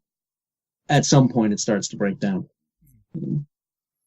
Yeah, because obviously, especially if you have a situation where each different type of monster you have potentially acts differently. Yeah. As you say, you very quickly get a very complex system, if nothing else, for people to try and interpret. Because it's not because obviously a lot of the games that the cooperative games that we see now doesn't matter if they're computer moderated, so things like Mansions of Madness and Imperial Assault and stuff, which have that cooperative edge, or whether you got things like D&D board games, Gloomhaven, I think is quite well known as far as. But I know I'm talking board games because that's where this exists. And it does seem that an awful lot of the game systems tend to essentially go, right, okay, the basic rules appear to be something like they will move towards their closest opponent and attack them, depending or not whether they have ranged attacks or melee attacks. And doesn't appear to be too much more thinking behind that. There are some that go an extra mile and have a bit of a decision tree, and depending on, I mean, what was it? 2-hour war games used to do this a lot, where they had decision trees on trying to make your game run opponent a little bit more challenging. So I know Rangers kind of runs on seemingly, well, certainly from the stuff I've read so far, that first kind of, okay, depending on the type of creature, it primarily just moves towards its closest target and attacks it with its most advantageous, most advantageous attack. However, I mean, was that always the way you were going to do it? Were there other designs that you considered and threw away? I did toy around a little bit with kind of a card system for determining their actions. And I actually had another interesting example. So Blackstone Fortress from GW has a table you roll on for everyone to see what it is they do. Do they fire at you? Do they retreat? Whatever. Mm-hmm. But the more I did that, I thought I'm actually just inserting a step here that takes time, that takes you away from the game and isn't really accomplishing anything. Because at the end of the day, as the player, you really want them to come and attack you because that's what's making it dangerous and challenging. So anything I do that's kind of having them do something else, which guaranteed isn't going to be clever because they can't be clever. So what I realized early on was that while the monsters are the things that can kill you, it is the scenario itself you need to play against. The monsters are just the pieces in the scenario that, cause you damage. Whereas it's the scenario that is forcing you to make moves either into those monsters or, into other dangerous situations that are going to affect you. And so I've also been working on a solo supplement for Frostgrave, and there also I started off with the assumption of how can I make two warbands fight each other, and very quickly abandoned it because, again, without that human intelligence, there just wasn't a good way to make a wizard a legitimate opponent for a thinking person, and thus I went back to, okay, it's about designing scenarios and how do you design these scenarios to challenge yourself as a player. That's the way I approach it. And luckily that plays right into my kind of story-driven gaming anyway. Yeah, it does work really well because I mean we were playing Rangers last night. Yeah, we were doing the last two scenarios in the tower mission. Right. And what we found was one of our guys, Matt from Clever Games, basically controls the scenario. So we say he's a player, but he's the only one who's actually read the scenario. Right. And that works just because even though he's still playing, he'll sort of say, like, something's going to happen at the end of the next turn. Like, what's going to happen? And right. And you manage to wrap in some simple mechanics to allow for that little bit of intelligence for the sort of major creatures. Yeah. So, yeah, and in some of the scenarios, I've used kind of like choose your own adventure notes to withhold information from the players, which I both really love because it does give you surprises as a wargamer, which is a kind of rare thing. The downside is it hurts the replayability of the scenario in that obviously you know or what's coming, or at least potentially some of the things that are coming. So I've gone back and forth. I think it's one of those things that I'll use sometimes and not others. And but there are times when I think it can really, really add an element to the game. So, so moving off subject a little bit. Yeah.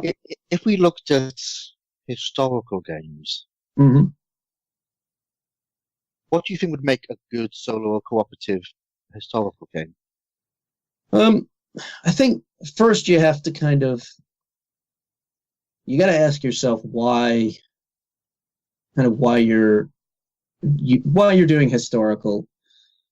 I mean, traditionally, I look at historical wargaming, and it grows out of an attempt to simulate and recreate, whereas most fantasy gaming, since it can't recreate something real anyway, kind of starts with okay, how can I make a fun game and fit it to, orcs and elves and whatever.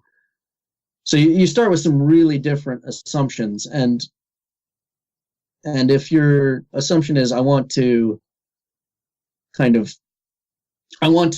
this historical war game to play out in a sensible way, as though it were commanded by a general of the time. In all honesty, on a big scale anyway, I don't know if you can actually do better than playing both sides, because when you get down to it, large-scale historical wargaming tends to not have a huge number of surprises in it. You're moving big units across the board. You can see them all. The surprise comes from whether that unit breaks at a given time or whether it, just happens to roll that really withering fire that destroys the enemy unit. It doesn't tend to be about doing something really clever at any given time and totally tricking your opponent. Yeah. So... Yeah, I was kind of thinking that the only sort of, if I was playing a solo historical game, the only thing I think that would probably work quite well would be something like an asymmetrical game, like Vietnam, or Japan, the Japanese country, where the defender is so well dug in that you've literally got no figures on the table. And I've actually played a Vietnam game where I didn't put any figures on the table because they were all, in MG nests hidden away in the jungle. And whilst that was sort of fun, it was kind of, well, I've sort of painted up a whole Viet Cong army. And funnily enough, it's Charlie Company.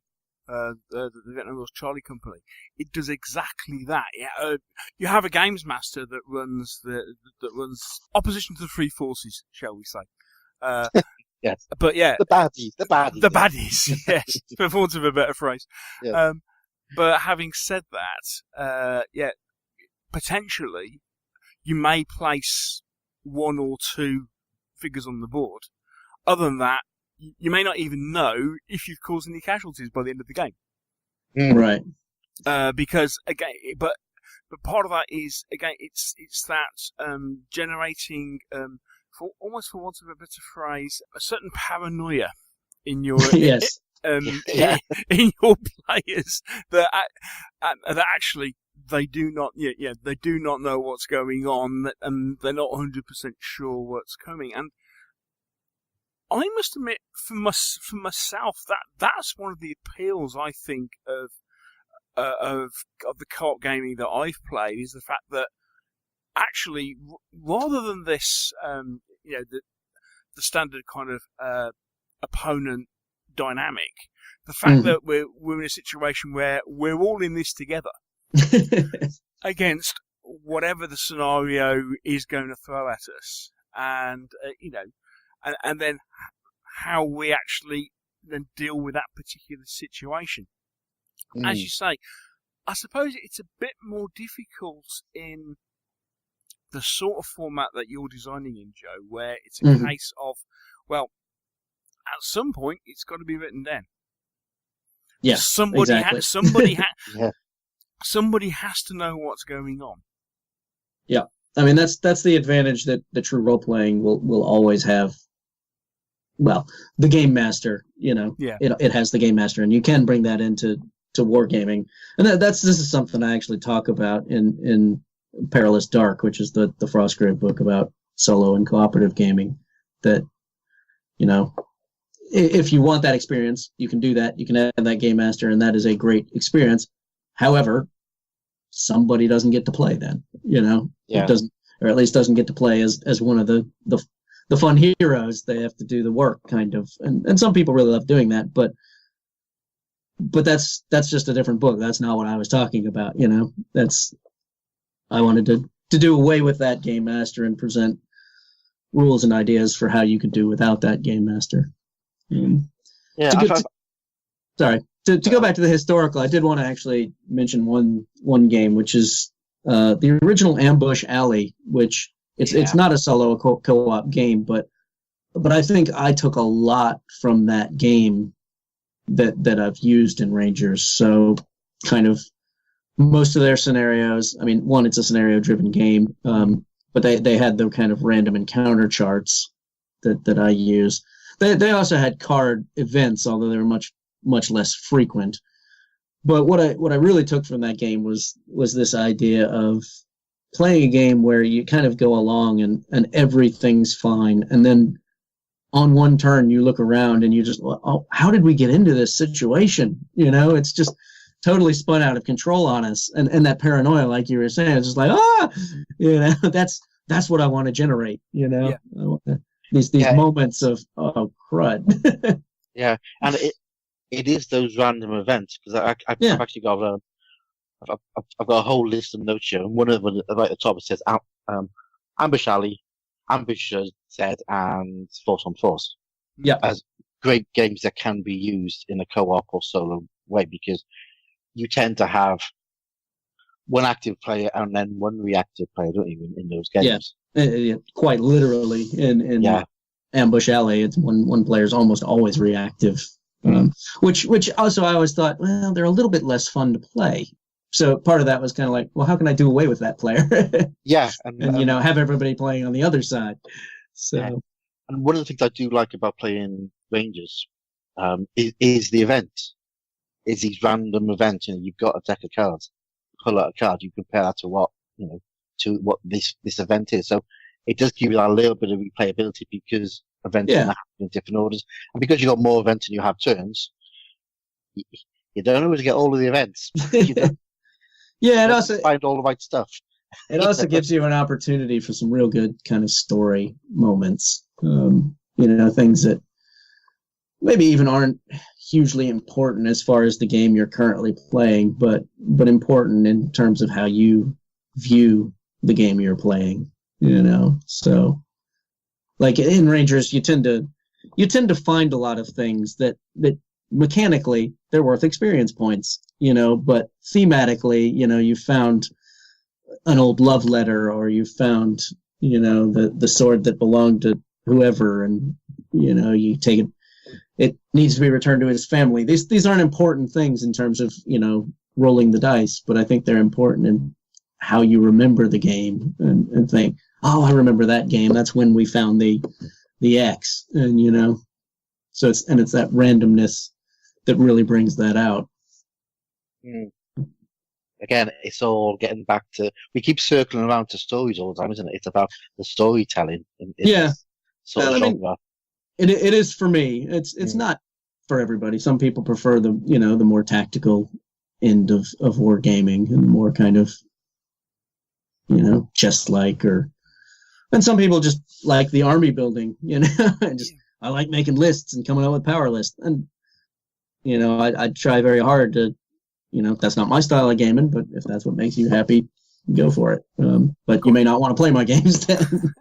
Of course, what we're saying is the fact that some people like the more tactical side of things.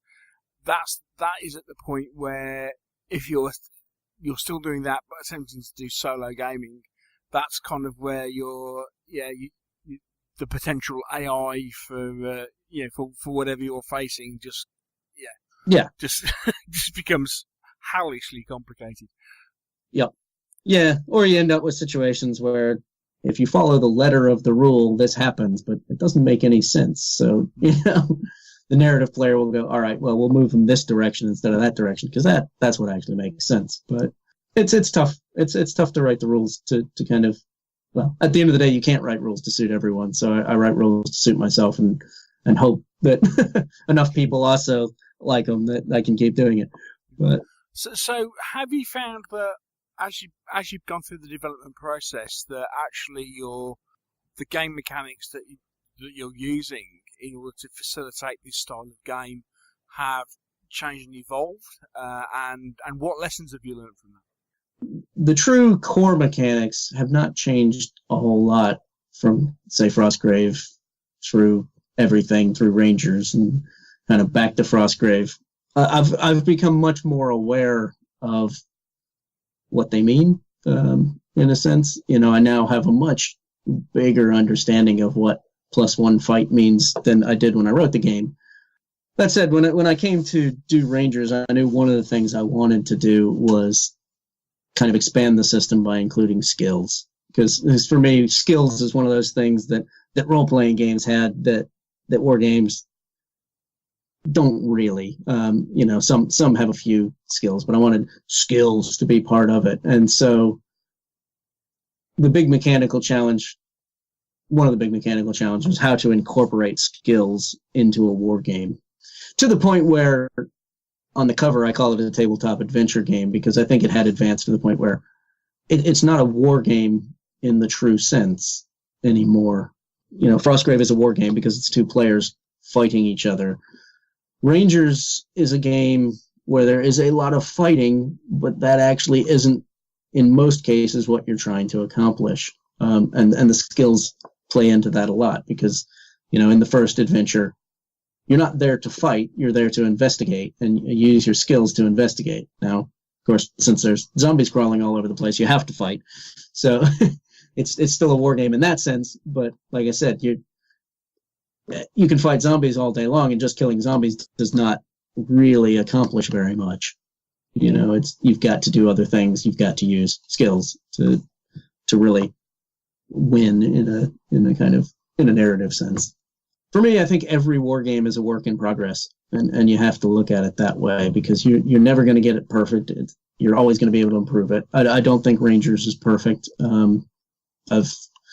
I've now seen enough games played. I've heard enough people talk about it that I think I didn't get the balance right, or not quite right, for when you're playing with 3 or 4 players.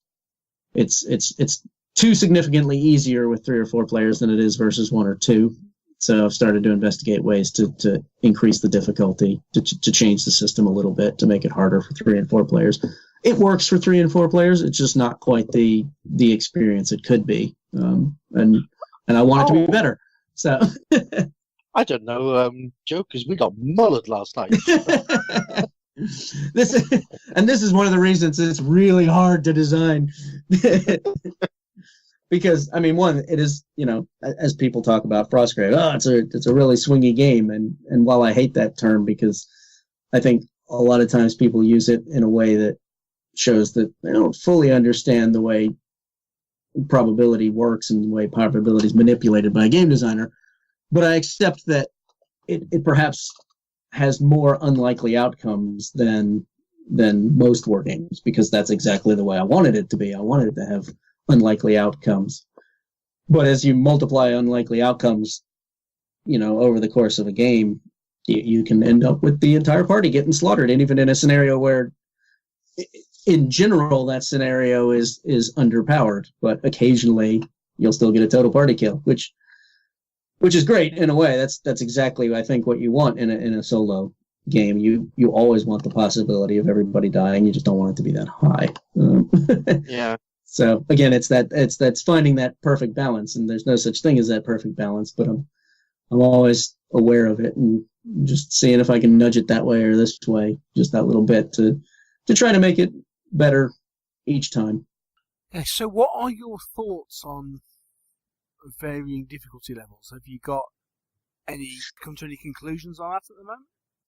So I think in a game like Rangers of Shadow Deep, what I am trying to aim for is, in most scenarios, there is one point during that game where you honestly aren't sure whether you're going to survive or not. There's that one point where you think, boy, a couple of bad rolls and we're going to get steamrolled here.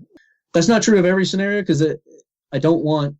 Rangers is supposed to be a game where some scenarios are harder than others, but each one should have some point in it where you're a little worried, about what's going to happen. If I was going to kind of put it in pure kind of statistical terms, I guess, I would love to inflict 1 to 2/3 casualties on your group every time, or as an average. Very occasionally you'll take none, very occasionally you'll lose everybody, but usually I want you to lose a few, because I think that's when it's most fun. When you lose a few and you're on that edge of, it could snowball out of control here, or we can still save it. Yeah. I mean, the thing that I, again, really like the games we've been playing is because you've got these missions that are split into scenarios that feed off each other. Yeah. You tend to have, you start off very strong, so the first scenario we played, so we're playing 4-player. Yeah. So it's four Rangers who are generally useless at anything they do. and then we've each got a minion, who's right. Like a 10-point minion. So it's a quite lowly minion with us. We tend to do a lot better than us at a lot of stuff. But we start off, with these eight characters. By the end of the first scenario, we've lost 2, so we're down to 6. Yeah. We then get to the second scenario. We lose another one, plus we have to lose another one to carry out another task. So by the time we get to the last one, we're down to about 5. I think we had 5 of us, right? 5 characters going up onto the last scenario, and it got a bit dicey. We lost 2 rangers. My ranger got knocked down. Mm-hmm. So we were down at the end to just 2 rangers trying to complete this scenario. And that, for us, felt really good. Yeah, I mean, that's the perfect outcome as kind of I'm concerned. But as you've kind of demonstrated the problem as a game designer. Since I don't know for sure what happens in your first game, I don't know exactly what you're going to be bringing in the second and the third. So I'm doing my best to kind of think what is likely, balance that against, what I throw up against you. So. And also people have such varying play styles, if you're the kind of person who does want to just kind of tool your guy out, optimal this and optimal that, you probably will wade through some scenarios and then you'll get totally hammered in others. So like one of the scenarios, starts with a scenario that's quite simple where you're going down these stairs and you get attacked by giant flies. Giant flies are not a huge threat. You should actually do pretty well against them, but in the next scenario you basically have to swim across a swamp, so all these kind of heavily armored characters that have been wading through guys up to now go, oh crud, so it's things like that. But it's, since a lot of the game is balancing the freedom I give people to create the characters they want to create versus trying to keep the scenarios balanced against any of those possibilities. Yeah. So it's a fun challenge. Sorry, Mike. We'll come back to you in just 1 second. Yeah. I was going to say, so it sounds like essentially what you're what you're saying is that, okay, if we keep the, for want of a better phrase, the AI of the enemies relatively simple, and actually it's more of a case of it has got to be the scenario design that drives the style of game, and it's how you, and actually the challenge is how you adapt that as opposed to how you make monsters smarter or better at dealing with characters. It's not about that. Then it's almost like, okay, they're there to fight, but then they're more of the side issue as opposed to actually it's got to be a case of it's the scenario that actually generates the challenge for the players. Yep. Cool. I mean, there are times and there are a few scenarios where I've tried to make kind of big baddies, boss monsters, for lack of a better term, but it's rare and it is challenging, and no matter how cool you make a monster, if it uses an AI, I just don't think that's ever going to really be as cool as a really well designed scenario, because at the end of the day, the monster is just the thing that's trying to kill you. Whereas if I give you a scenario where you get to swing on chandeliers, that's just cool. That's fun. And the guy who tries to kill you is just another guy who tries to kill you. It's not likely to stick in the memory as well. Yeah. So we've spoken a lot about Rangers, and obviously we're not here to advertise the fact that it is now available on Drive-Thru-RPG at a very low price, available in softback or PDS. Or hardback. The hardback. Or hardback. Yep. The hardback's lovely. I got that the other week. Thanks, Joe. Thank you. That's the same. It was like, have you got the PDS? I looked at the hardback. Well, I looked at your softback. I think it was Hobbs, and kind of went, "Oh, that's very nice." And I think I need. Yes, okay. It's a decent deal, but it's lovely. And to be fair, I mean, I must admit, I was really impressed. Just because obviously it's a print on demand service. Yeah. Sometimes you kind of think, well, what are you getting for what are you getting for your money? And actually, I was really impressed with the result because it looks just like a standard professional produced published book. Yeah, I've got to admit, I was very pleased as well. Having worked in publishing for a long time now, there are things I can see and say, well, that's different and maybe not quite as good. But for most of the public, it's a really nice looking book. It's print on demand's come a long way in a very short time. Yeah, I must admit, another plug for the print copy. I actually found that better formatted than the Kindle because I originally got it on Kindle, which is perfectly fine. Except for that Kindle, sometimes they just it has this habit of just formatting stuff really strangely. Kindle is a real pain to work with. I could imagine.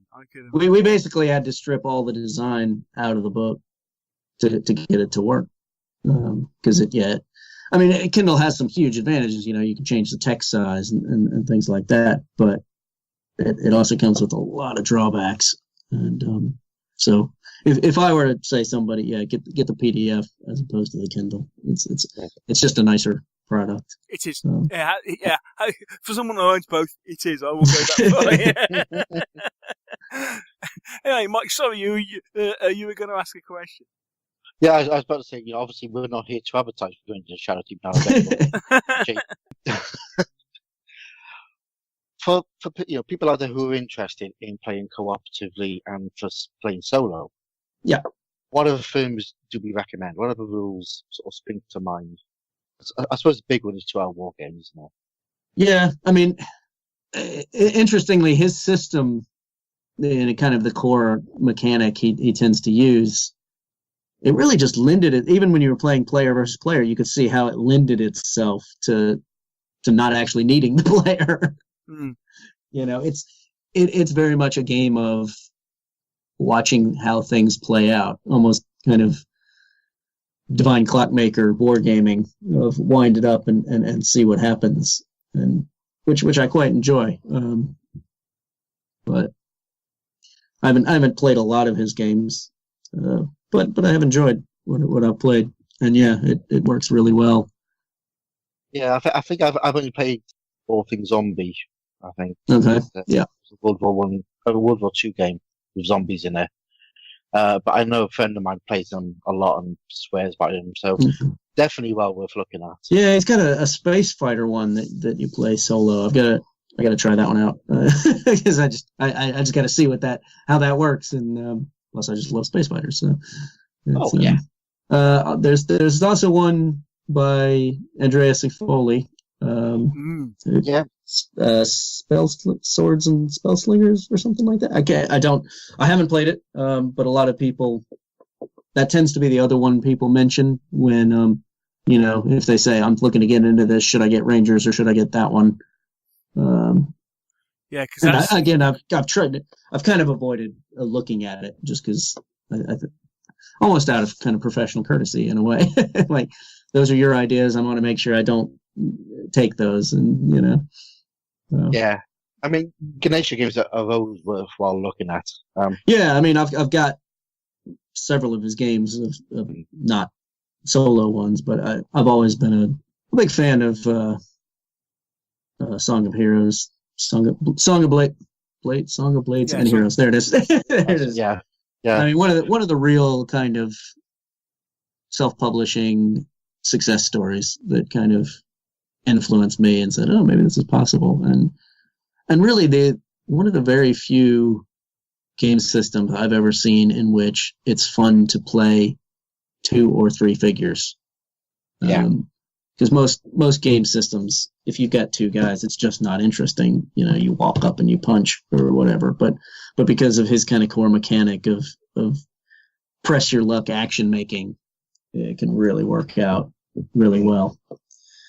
Beyond that, I think you're looking at board games. I was going to say there is Fall Against Darkness, which Andrea. Yeah. That's almost like a pen and paper game. Yeah. Again, it's got that really old RPG feel to it. Yeah. And I just love sitting there with a little, just with the graph paper. Rolling some dice. Oh, we got a Commodore here. Oh, hang on.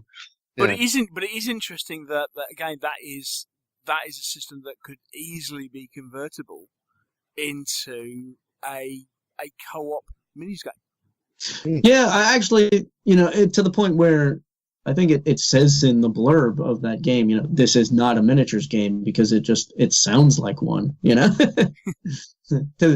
start to wonder, why didn't you make it a full miniatures game? But, he was doing what he wanted to do. So. Yeah, I mean, I struggle to think. I mean, there's games that you can, play cooperatively, especially if you've got like an Empire, because if you look at what Mr. Whittaker did a few years ago when he did Iron Bean Shotman at the big Omaha game. So, it was the attack on Omaha Beach. Yeah. And he played the Germans. And everybody else played everybody right in charge of different sectors on the beach. Yeah. Is that like one of the chess masters, like playing 12 guys at once, blindfolded, just running down Omaha Beach, this artillery. Pretty much, but he sort of said, well, there's not much fun in actually playing the Germans because. Well, yeah, you just sit there and lob shells. Away. Yeah. Exactly. But as a cooperative game, it works really well. Yeah, I think you played the Neil, that one. I did, yes, I did. I think the other one I thought of again, Isoladi's one is What a Tanker, because Rich and Nick have been taking on the show circuit. They're Blackburn Corner Overdrive. Yeah. Yes. Yeah, where you've essentially got one guy who's rich with this spooshed up Panther tank against everybody else who's got Shermans. Yeah, and it's again, it's a game that just feeds in more and more players as your Sherman gets blown up. Next player, please. Actually, I should mention I actually just started another project which is on my blog, and it's called Operation Last Train, and it's got a lot of different aspects, but it is actually a solo or cooperative game in which you play science fiction troopers fighting bugs. alien bugs. Yeah, And, I did see that. I'm kind of thinking, oh, Yeah. that sounds right up my alley. and that's actually I put that up for free. You can find it on my blog, and I've asked for a charitable donation to save the children if you like it, and because the story is kind of about saving people, and but yeah, that grows out of kind of playing Space Hulk and things like that, and always thinking it's not really much fun to play the bugs. There's not a lot of personality to these bugs. Wouldn't it be more fun if we were all the Marines fighting the bugs? And that's a much simpler rule system than say Rangers, but uses some of the same mechanics and some of the same ideas, and uses some different ideas as well. I suppose that's getting more. That's getting more into the idea of the horde mechanism, isn't it? It's the queue against the horde. Yeah, which is a classic war game scenario, classic warfare scenario, but I think one that everybody loves to war game, but one that everybody wants to play the defenders of the Alamo. Nobody wants to play the Mexicans, and because you want to see if you can hold out and you can survive. There's not a lot of thrill to having 10,000 guys more than the opponent and overrunning him. Yeah. So it's again, it wouldn't be more fun if we were all on the same side. So, yeah. I think the last one I wanted to cover was when I was doing some research for this at about a half hour before we started. I came across a post that a friend of the show, Michael Lovejoy, from Outtro Miniatures, posted, basically talking about cooperative gaming. And he basically said that two-player games with a definite winner-loser suit the male psyche. Women tend to prefer team games, cooperative games, and more social games.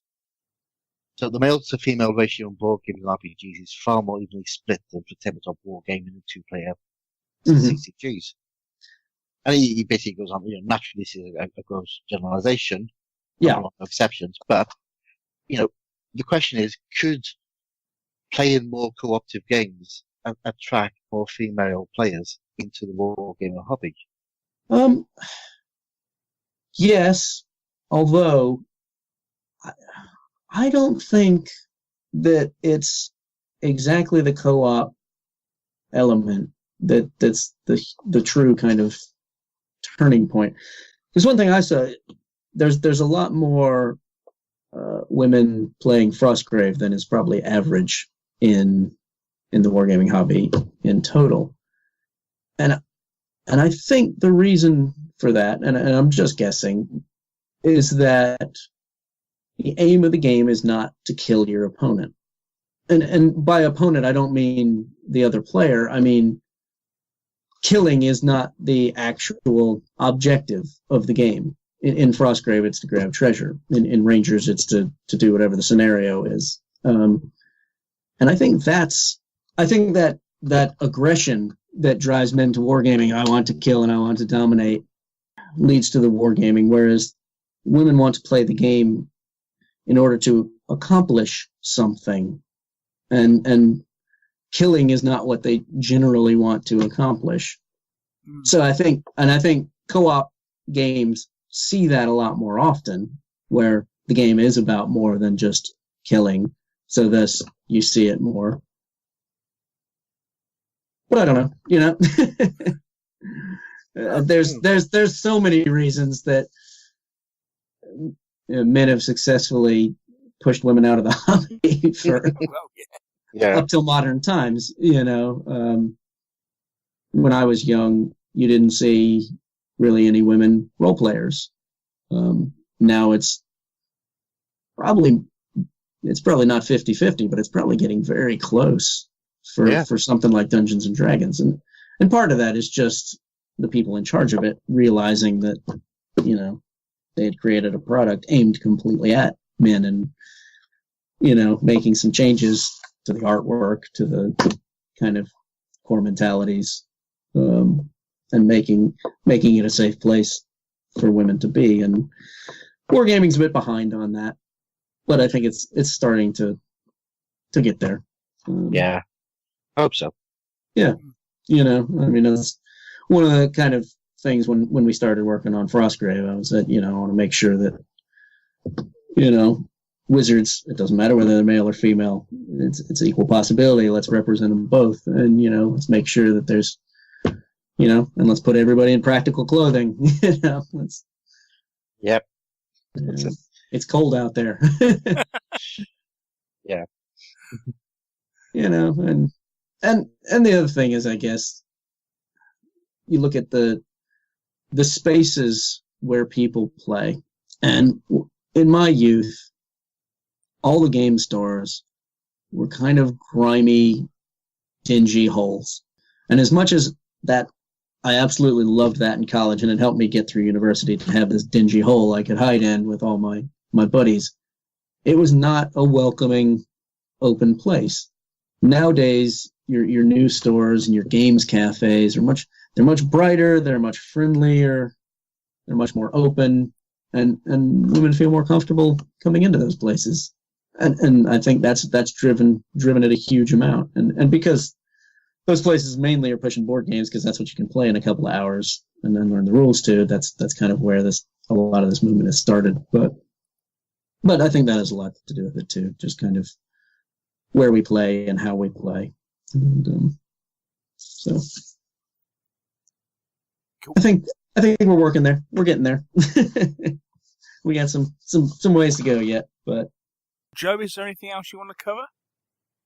I think we've covered a lot of ground, actually. I mean, I've spent a lot of time over the last year thinking about this topic of co-op and solo and how to make it fun. And what I find, I guess it's true of everything. The more I do it, and the more I play around with it, the more I learn, and hopefully I can keep doing that and push it forward. That's kind of one of my goals now is how can I make each one a little bit better and more interesting, and take the mechanics I've developed so far and push them that next level, and see if I can get it that one more little step closer to role playing without the game master, and but at the same time keep. I talk a lot about role playing, and I love role playing, but I don't want to detract from wargaming because wargaming has some real strengths that role playing doesn't have. It's got creativity in other areas, in creating a table, in using the miniatures and fashioning the miniatures, and how you use three-dimensional space. So, I'm not saying that wargaming is better and that this needs to be that, but how can I take the better aspects and add that to what is already great about wargaming? So that's where I'm at. Cool. Great. Thanks for that, Jay. Much appreciated. Yep. Thank you for your thoughts. Yep. It's been fun. Yeah, it's been good. It's been great to chat. Yep. So, can you kind of tease us with what's coming? I mean, I know for example, and apparently, I'm the last person in the world to know that obviously you're working on Oathmark. Yeah, it serves me right for hiding under a rock in certain areas. But okay, so can you tease us with what's coming next? I mean, obviously you mentioned you've been working on a solo supplement for Frostgrave. Can you tease us with what else is coming? I know you put a blog up recently about what your next plans were for Rangers as well. Yep. So yeah, the next. I think it's the next.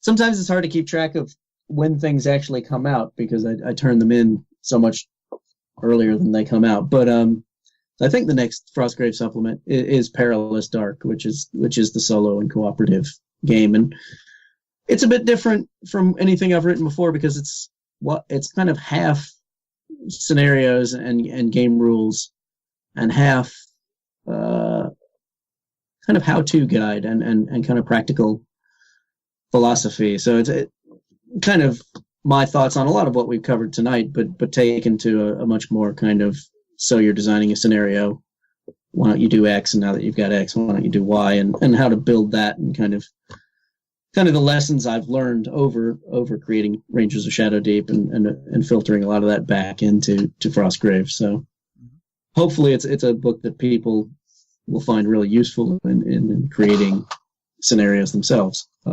So it isn't just here's a solo campaign. It's very much a how-to guide in how to. Yeah, so it's got a campaign that's 10 scenarios long, but it's divided into sections. So like the first chapter investigates kind of this aspect of solo gaming, or like here are a couple of key mechanisms to get you started. Now here's a couple of scenarios that utilize that.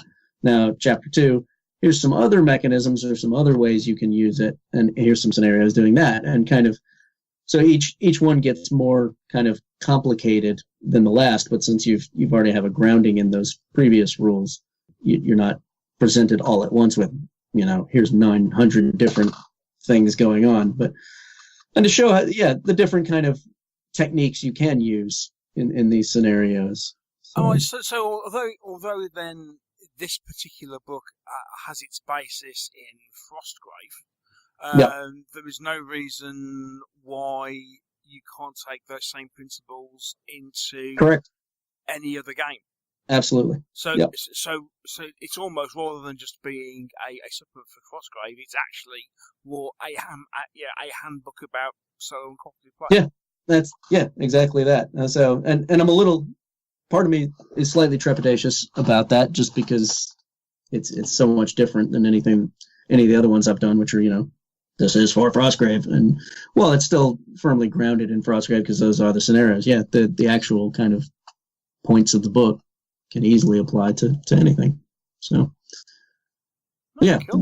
but it was a lot of fun to write because it was a different writing experience, and hopefully just a chance to share some of what I've learned over the last year, because there aren't many people working on this topic. So hopefully I've got something useful to say about it.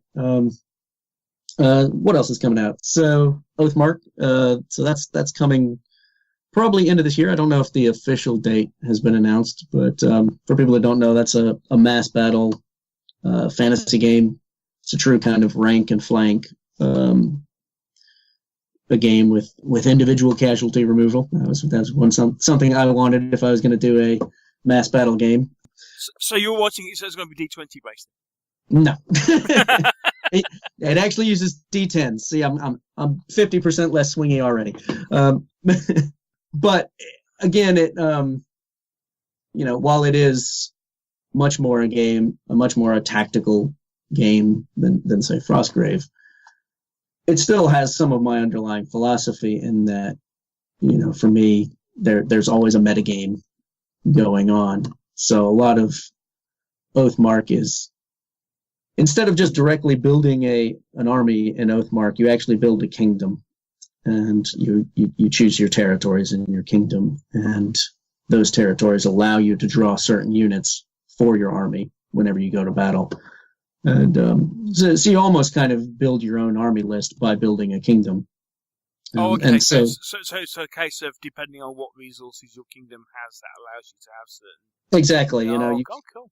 You can't have skeletons unless you've got massive graveyards or whatever. But that's not actually one of the things. But but yeah. So that the game becomes the story of your kingdom, as opposed to just kind of build an army, play an army, and I'm already working on the first supplement actually, and pushing that idea farther. So hopefully that's something that more than I'm just interested in.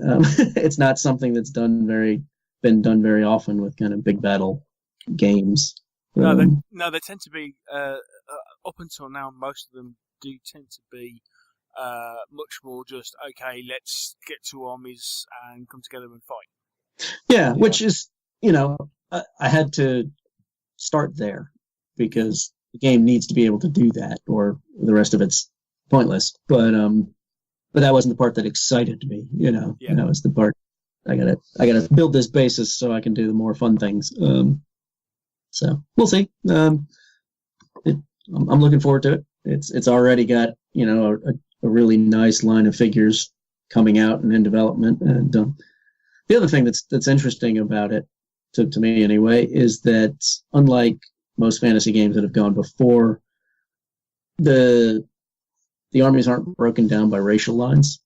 So, as I said, you build your kingdom, and you can build your kingdom to include elves and dwarves and orcs that all work together and fight together if you want to. Right, okay. You can keep it racially pure if you wish, but if you know, you can have elven cavalry backed up by dwarven battle lines.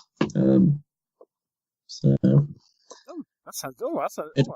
that is different to what it is interesting. Like, I think a lot of people are like, "Oh, that's a neat idea," but then I suspect we'll see a lot of dwarf armies. But we'll see. But it also means that, you know, if you just really want to add a unit of X to your army, there is always going to be a way to do that. You know, I always like to give as much freedom as the rules can allow in any game, all right? Because you're going to spend so much time painting that army. You know, let's make it as enjoyable an experience as we can. So, yeah. And then I was just going to ask, take that idea. You're going to sort of have a sort of map-based campaign system where if you take a certain area, you can then it's not map-based, but there is an element of taking territory to it and adding that to your kingdom, and occupying kind of your opponent's parts of your opponent's kingdom. It's a little more sure what the word is exactly, but abstracted. Yeah, it's an abstracted system. So, you know, you don't have a map of your kingdom per se. You have kind of a structure of your kingdom. But yeah, and then also I want to kind of push scenario writing for mass battle, because I think traditionally mass battle has had about 3 different scenarios, which is, you know, kill all of your opponent, take the objective in the middle of the board, and, you know, kill all of your opponent in a different way. And while there needs to be an element of that, I mean, you have to win the battle. I think there's a lot more interesting stuff that you can bring to it, and again, kind of push a narrative aspect into it that isn't traditionally been there. So, and then finally, so Rangers, I've got several things coming out for Rangers. The first of which will probably be out by the time this goes live, which is Temple of Madness, which has some rules to kind of expand magic. It doesn't change the magic system in any way, but there's a lot more spell options. There's some more companion options that use spells. There's some equipment that relates to spells, just because I thought magic was actually a little underrepresented in Rangers, probably because I was trying to separate it from Frostgrave. And while magic still isn't going to play the role that it does in Frostgrave, I just want to give a lot more options. So that's in there. And then there's a new mission with 4 scenarios that really rely heavily on the use of notes, on the use of the kind of choose your own adventure system. Are they using Burning Light sort of thing? Yeah. So this one, I really kind of played with the way you can generate numbers in a game. So, like in one scenario, you have to unlock a door that is coded, and you basically you're given 4 numbers, but you have no idea what order these 4 numbers go in. To start with, anyway, there's clues you can pick up during the scenario. Of course, there's, you know, skeletons or whatever trying to kill you while you're trying to find these clues. But every time you essentially punch a code into the door, it's much more magical than that. But you know, you go to the note that's generated by that number order that you've chosen. So that'll tell you what has happened when you've attempted to open the door using that series of incantations. And there's a couple of things like that, so that how can I use what's going on the table to generate numbers that play into the story that I can then use to push that story forward by sending you to number 423 and telling you what's happened. So it's almost Burning Light taken to another level of mystery in cool. some ways. So and that should be out soon. So that's coming out. So that'll probably be out. Yeah, in the next few days. Oh, excellent. Actually, so we're just kind of waiting for final approvals, and it'll be up. It'll be So that'll be the PDF and the Kindle, and then as these things go, the print usually follows on. Hopefully 2 weeks after that, although occasionally you can get delays and it goes on for a while. But at some point down the road, there will also be a print edition. Is that going to be like the Blood Moon scenario that it's just softback only, or yeah, that'll be softback only. My plan, and it is just nothing but more than a vague plan at the moment, is maybe once a year, collect all the kind of smaller things into one book to do as a hardback if you want that hardback, the War Year One or whatever. But for now, I mean, it's only 64 pages, so I don't even know if you can hardback that using their system. But yeah, that one will be in softback or PDF. Cool. So and then yeah, I've got a few more other things I'm working on, but I won't talk about them yet because spoilers. We'll see if I can actually complete them before I announce them. So, but this is what I do now. So I got to keep doing it so I can eat. Excellent stuff. Yep. Well, Joe, it's been fun to have you on the show. Yeah, it's been great. Thank you so much for spending the time. It's been really interesting to chat. Yep. And wish you well with your endeavours in the future. Yep. Thank you for what you've done. I say we're loving Rangers, and look forward to more. Definitely look forward to more of that. And all the very best, and hopefully we'll catch up soon. Yeah, absolutely. Thanks, Neil. Thanks, Mike. Cheers.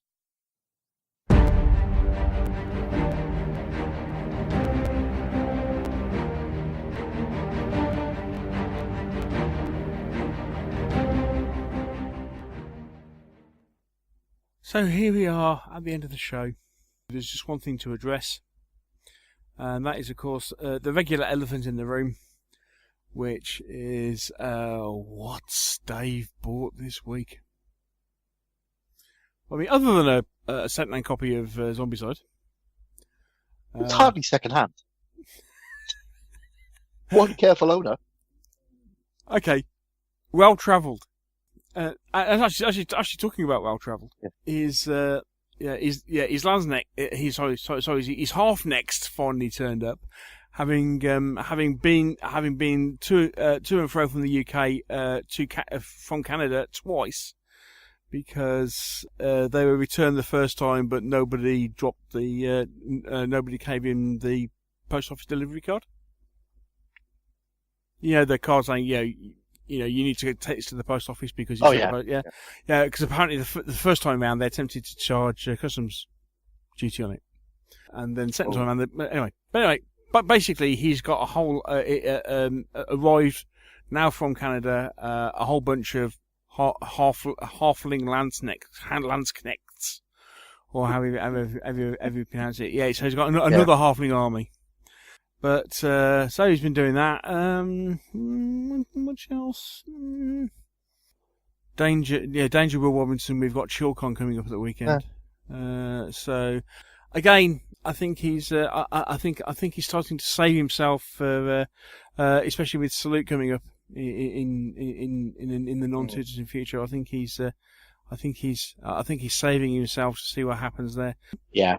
So just kind of ticking over on the anti-Luff front. Good. But yes, he's been doing some painting. Yes, he has been doing some painting. I'm gonna say he's got a new desk now, hasn't he, sir? Yes, he has, and yes, he's finally got around to getting back involved with the Vikings that he was painting at the same time that I was painting my Normans. So he has been painting those in the last week or so. Although seems reluctant to share the photos on Twitter, which I think is a damned shame. But never mind. But yeah, so he's doing some painting. Yes, that's what he's up to. I think. U-Boot turned up. He's got U-Boot. That U-boat simulation game. Oh my word, that looks good. So looking forward to getting that. That's going to be definitely different. So that is what the Antelope has been up to. probably much more to report on the next show. Yeah, look forward to it. Indeed. So finally, thank you once again to Joe for joining us. And I think also all left to be said. Thank you, Mr. Hobbs. Thank you for joining us this evening. Thank you, Neil. Once again, thank you for the invite. Thank you to all the Meeps for listening. Hope it was fun. Yeah, indeed. Yeah, I hope you found it useful and entertaining. Hopefully this show will squeeze it in under 3 hours as opposed to the last few. Yeah. Yeah, we thought we'd get away with it, and we thought we'd get away with it more, and then we started talking about Megagaming and that kind of, yeah. I was thinking, this is going really well. Oh, hang on a second, we need to talk about Megagaming. But anyway, Yeah. hopefully we'll squeeze it in. But until next time, thank you, Mr. Hobbs. Thank you, everybody, for listening. Hope you've enjoyed it. Until next time, take care. Happy gaming. And we'll see you in a couple of weeks.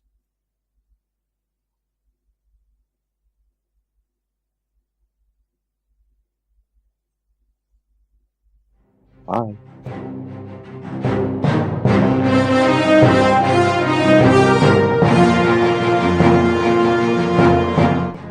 Thank you for listening to the Meeples and Miniatures podcast. If you've enjoyed the show, why not share it with others by leaving us a review on iTunes? And if you have any comments or questions, you can always email the show. The address is info@meeplesandminiatures.co.uk.